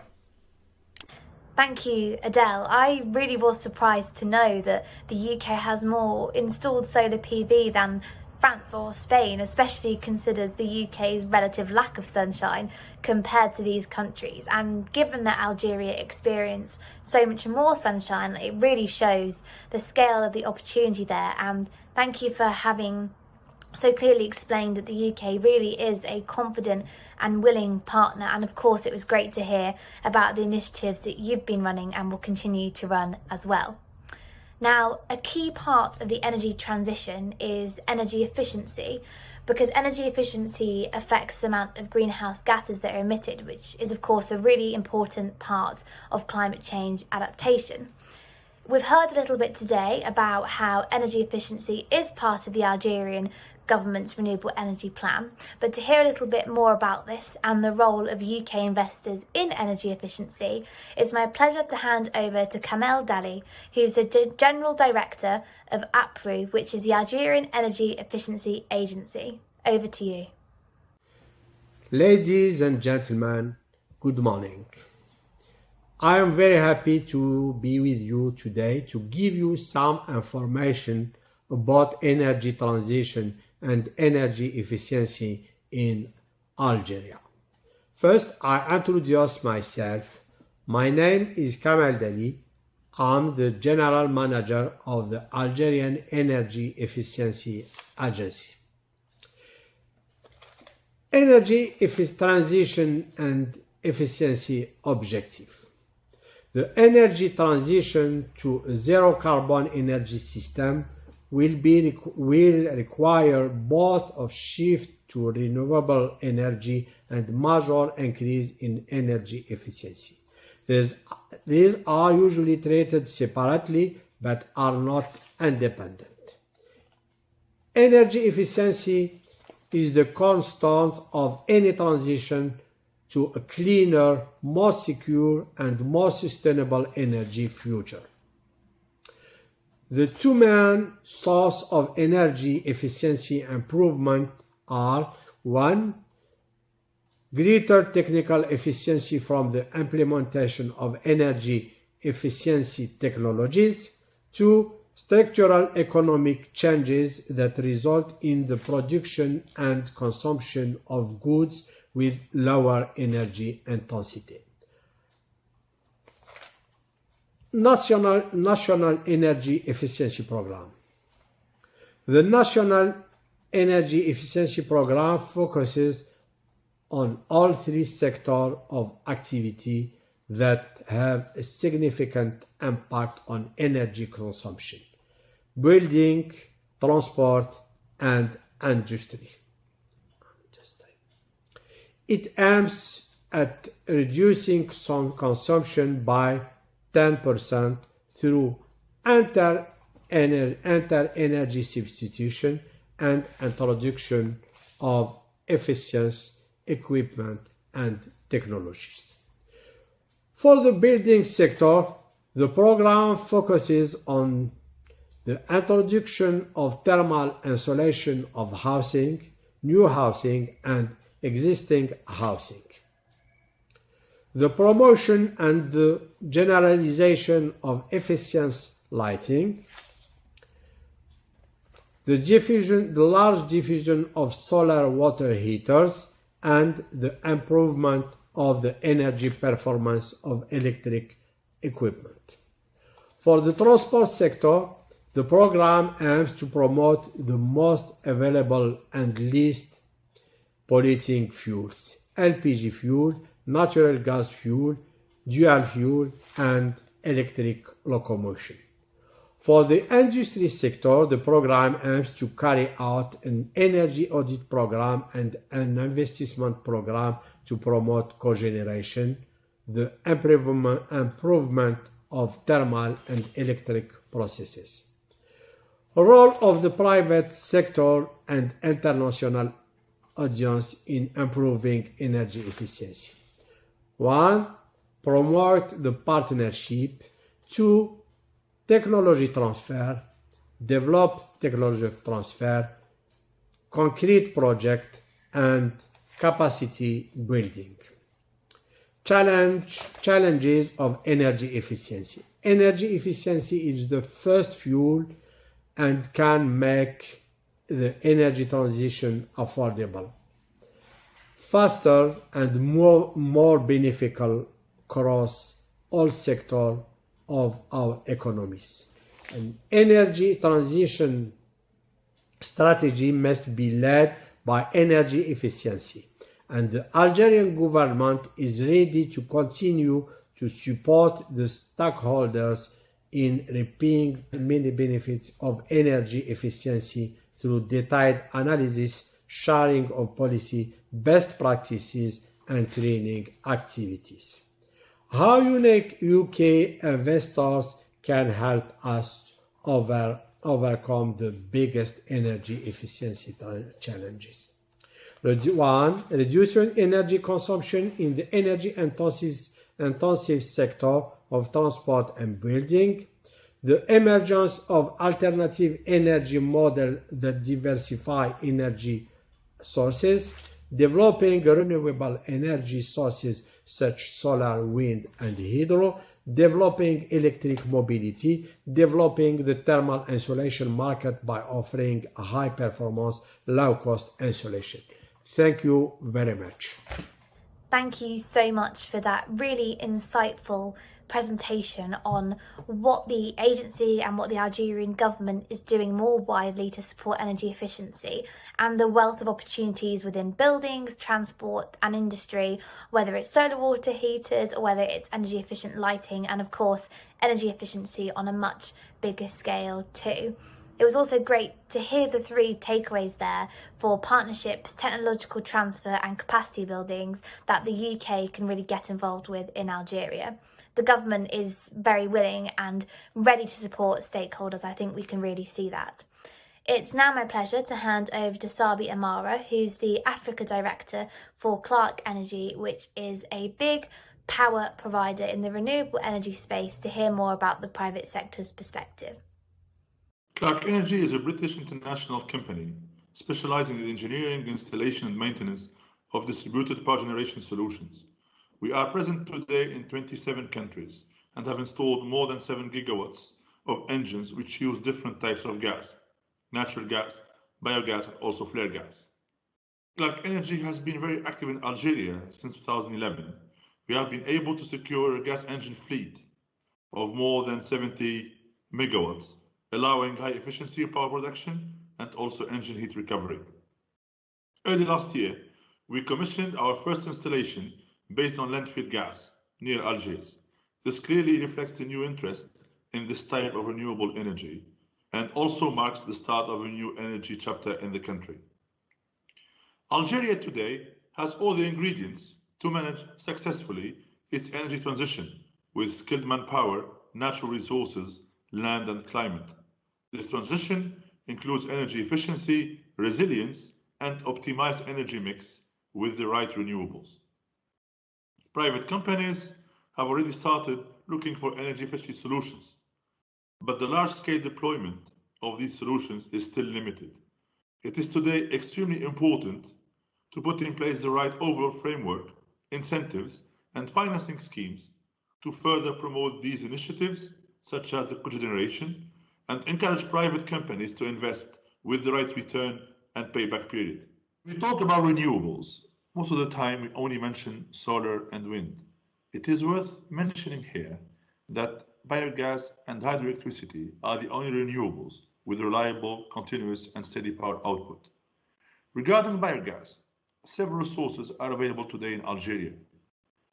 We can mention the landfills, the wastewater treatment plants, and the organic waste. Recent studies show the biogas production potential of these biogas sources. We're talking about 3 billion cubic meters per year from landfills and more than 20 billion cubic meters per year from wastewater treatment plants.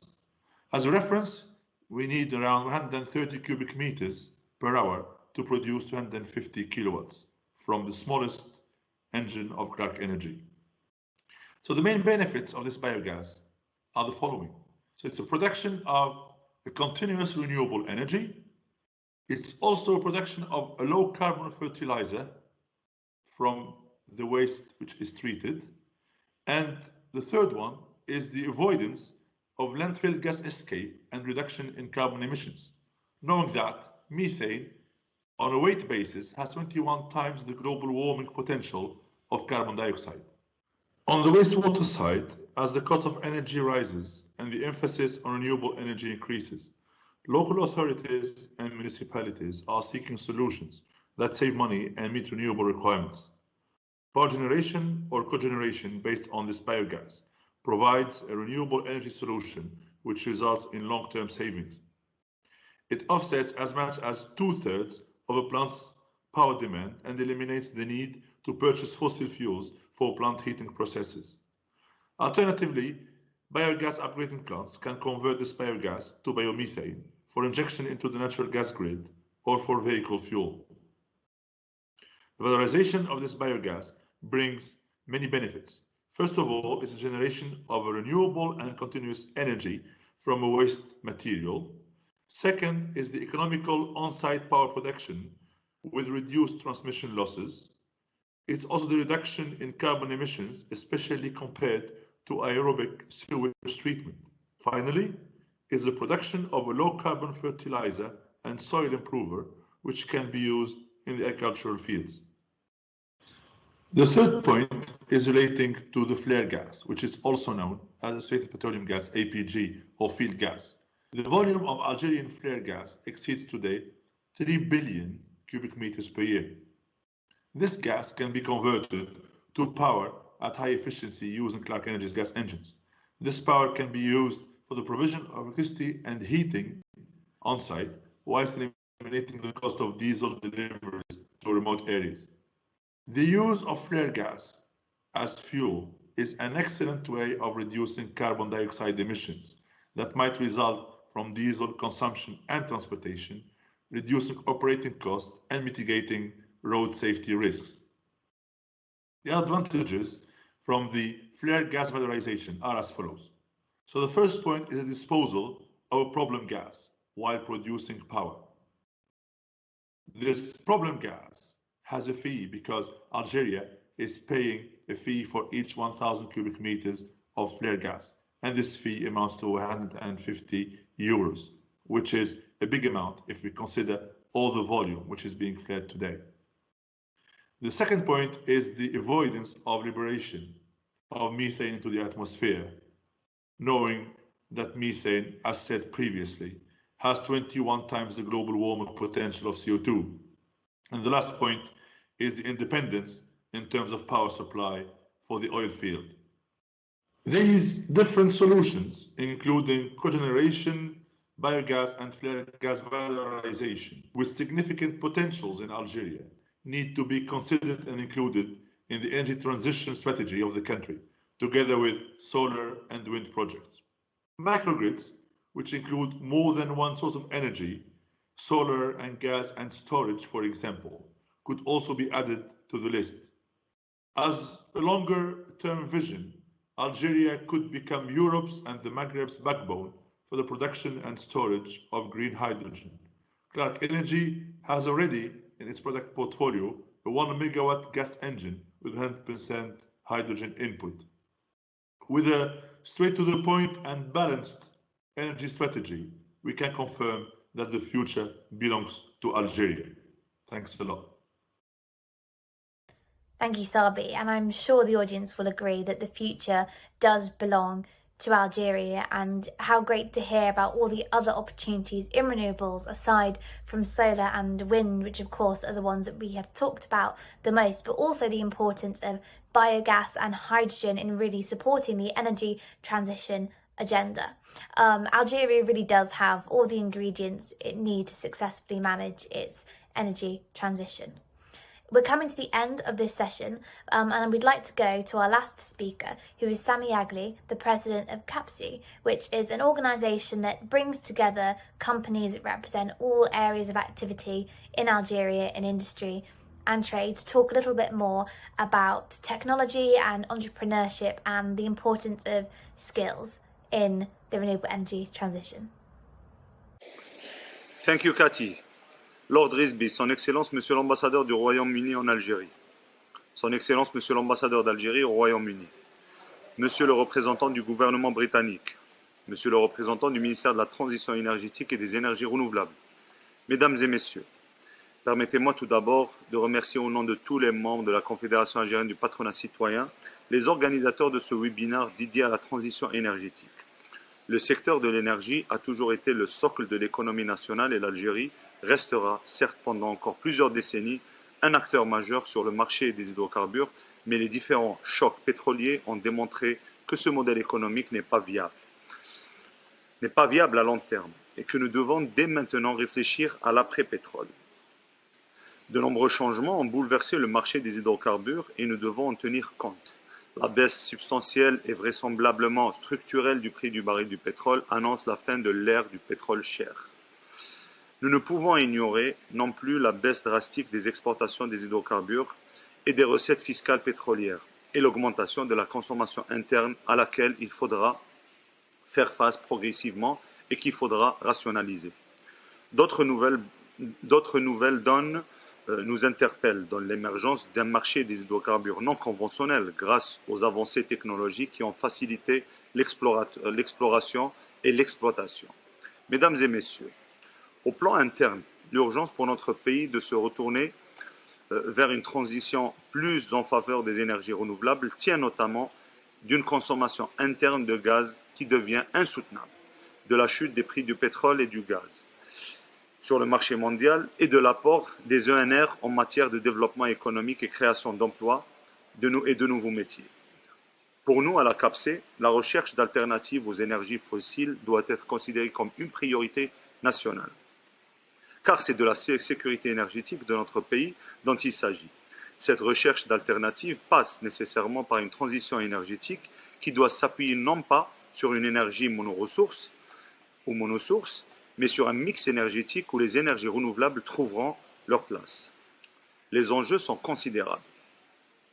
Une filière industrielle à promouvoir, des milliers d'entreprises à créer ou à reconvertir, des filières de formation à développer et à la clé, des centaines de milliers d'emplois verront le jour. À ce titre, la CAPSI soutiendra toutes les politiques publiques qui encouragera les projets relatifs aux énergies renouvelables impliquant des technologies nouvelles et innovantes.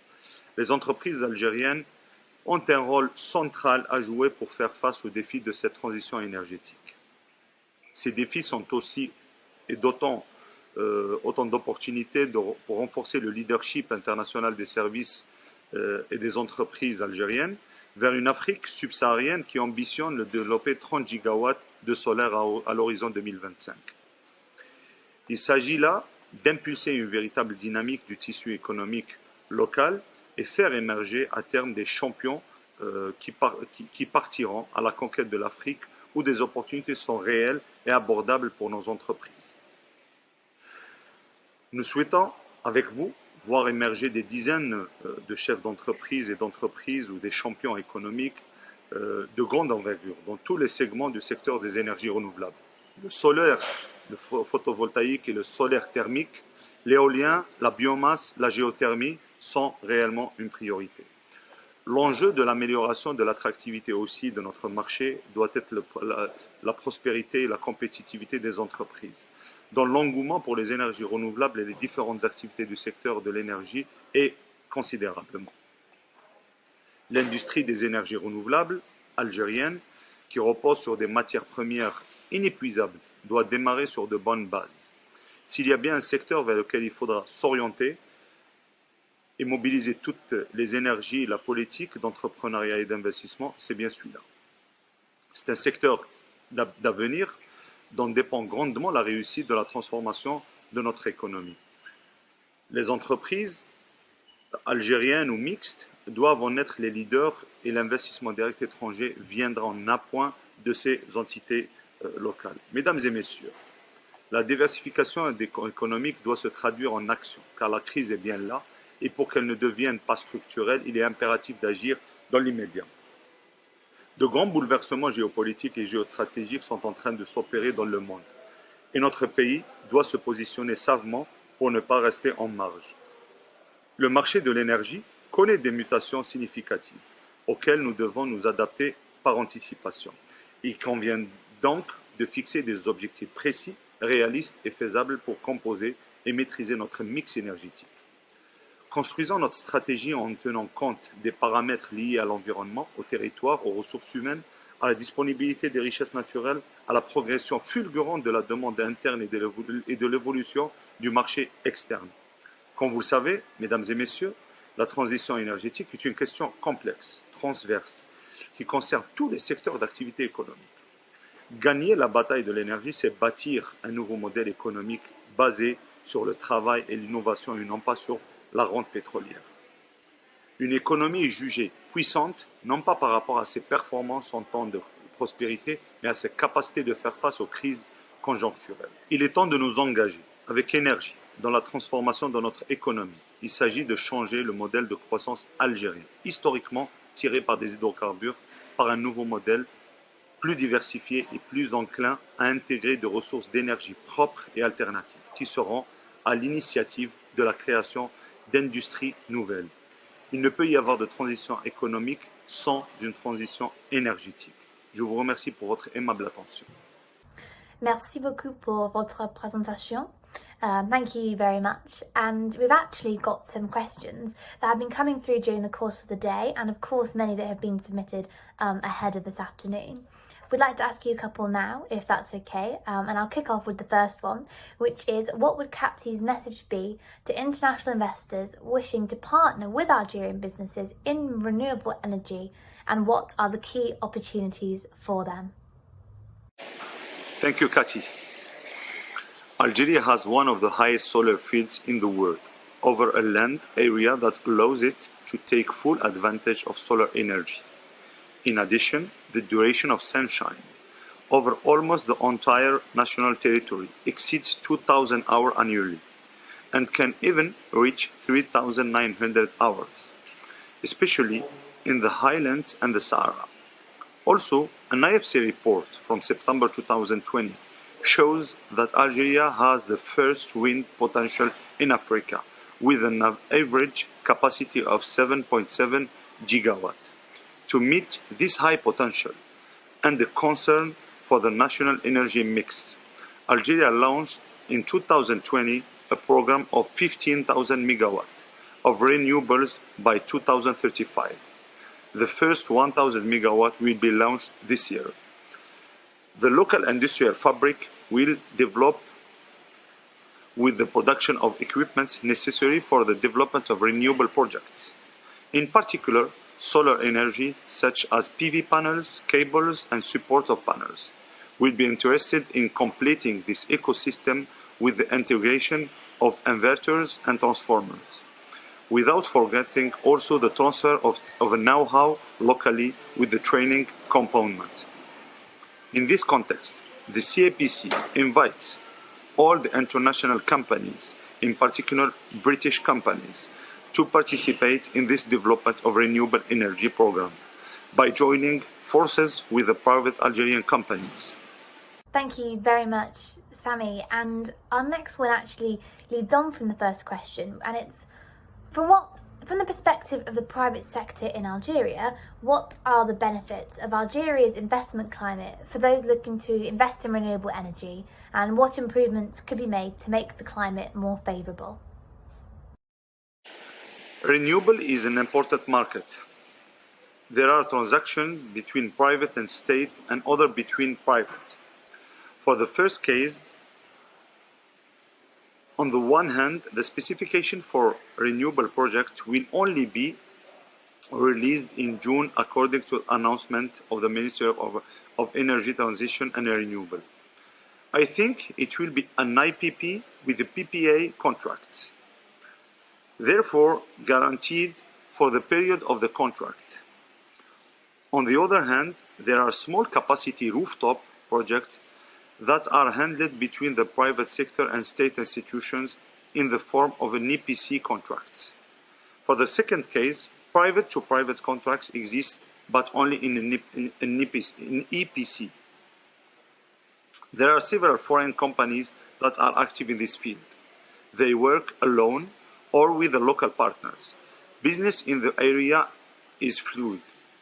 For those who want to come to work, tenders are transparent and impartial. So all legally Algerian structures of foreign origin, managed or not, are treated at the same level in the calls of tenders.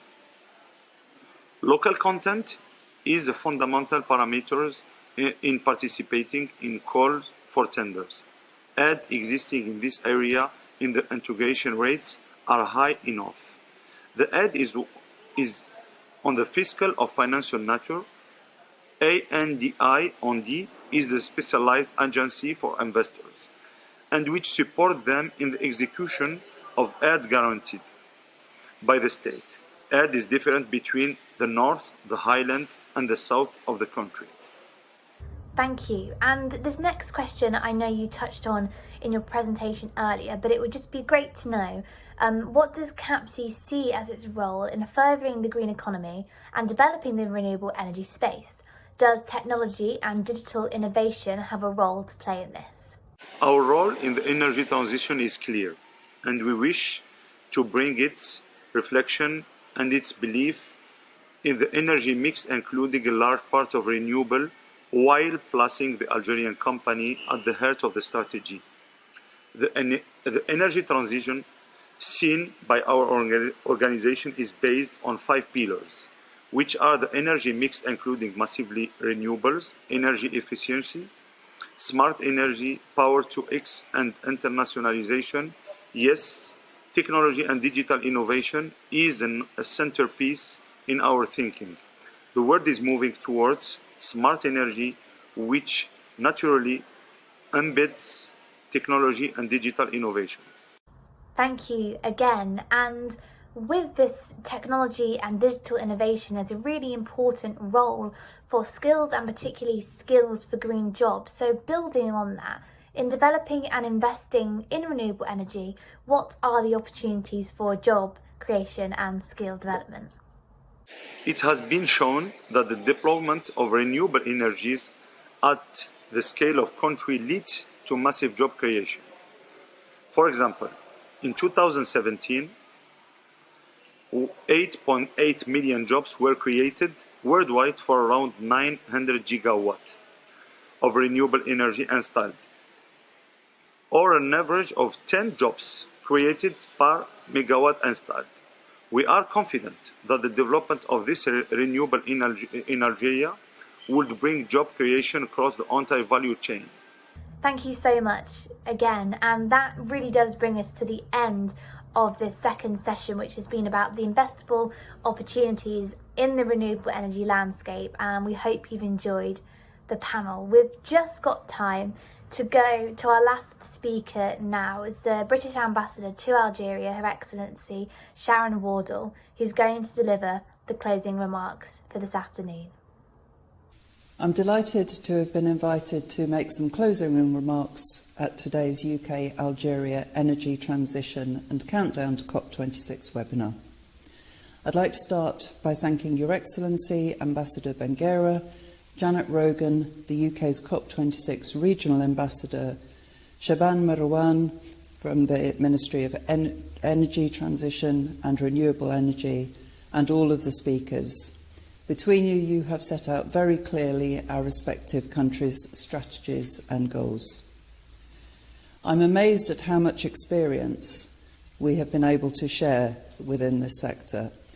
I'm very excited about this important agenda and the opportunity for forging newer and stronger partnerships.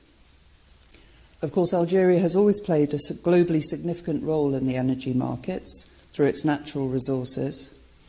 However, its potential impact on the renewable energy sector, given its abundance of renewable resources, its vast landmass and proximity to Europe, have the potential to make it a key global actor going forward.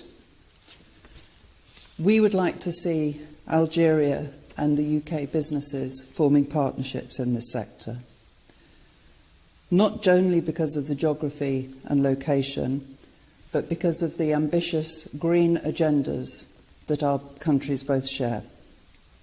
It's been fascinating to hear from public and private sector companies today, particularly Sonatrach and Sonagaz, and for sharing their future plans so that we can look at collaboration and sharing solutions on how to take forward transition through the range of renewable energies and technologies.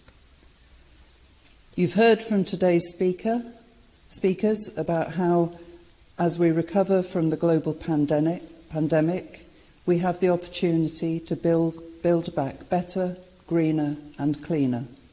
COP26 is the chance to shape the future, not just in terms of emission targets, but in developing roadmaps about how we can get there collectively. And being green is now a sensible business decision too. And we need more dialogue on how to make being sustainable the only real sensible option. Events like today are an important part of this journey, and we hope to have many more to come. You will have heard about the UK government's UK Export Finance Fund and how £2 billion has been set aside for supporting financing green energy projects, including in Algeria, and the transition from fossil fuels. This is part of the UK government's wider green agenda to support a green industrial revolution, show leadership, build and develop skills, jobs and innovative solutions. I very much hope that we can take this conversation further with our Algerian colleagues and introduce more UK investors and the sharing of expertise and technology. As for next steps, I'm delighted that the UK and Algeria have made a commitment to work together on our climate change and renewable energy ambitions. This was signed by our respective governments last March during the bilateral strategic dialogue. As Algeria continues to diversify its economy and its entrepreneurs explore new markets in Africa and beyond, UK companies stand ready to offer complementary technology, experience and expertise. This is a partnership of mutual gain, a win-win. I'm delighted that this has been such a useful and successful webinar. I hope that it will contribute to the creation of new linkages and opportunities for cooperation between companies in this exciting sector. I very much see this event as just the start of our partnership going forward as we approach COP26, and that we share the journey for energy transition and implementation of renewable energy policies. Thank you. Thank you, Ambassador, for a fantastic summary of today's event, which on the surface has been about the energy transition and COP26, but it's actually been so much more than that. It's about why we have to have an energy transition and the fact that we are already in one, and this is the way things are moving, and the UK and Algeria can be both early movers and leaders in this. We've also got the political appetite and willingness and the means to support this crucial renewable energy transition, as well as the enthusiasm and ambition to see it through. We've heard from a range of stakeholders this afternoon. We've heard about the support available, the financing and the innovation to make this energy transition possible on a really large scale, and I can't think of anywhere more exciting for this to happen than Algeria, not just in the run-up to COP26 in November, but beyond COP26, and that's really what this sustainability agenda is about. Just before we go, I'd like to say a big thank you to our supporters and partners for this event, so Oxford Business Group, Clark Energy, Capterio, DIT, both embassies, our speakers, and of course the audience. Thank you so much for having submitted your questions and being engaged during this event, and please do continue to come forward if you'd like to find more out about what we do in terms of events, in terms of support, and also in this new and exciting green space. We'd really like to encourage you to be part of this race to net zero and the wider greening of the economy, an economy which is going to be about growth but also health and well-being that really puts the environment and people at the centre. Thank you.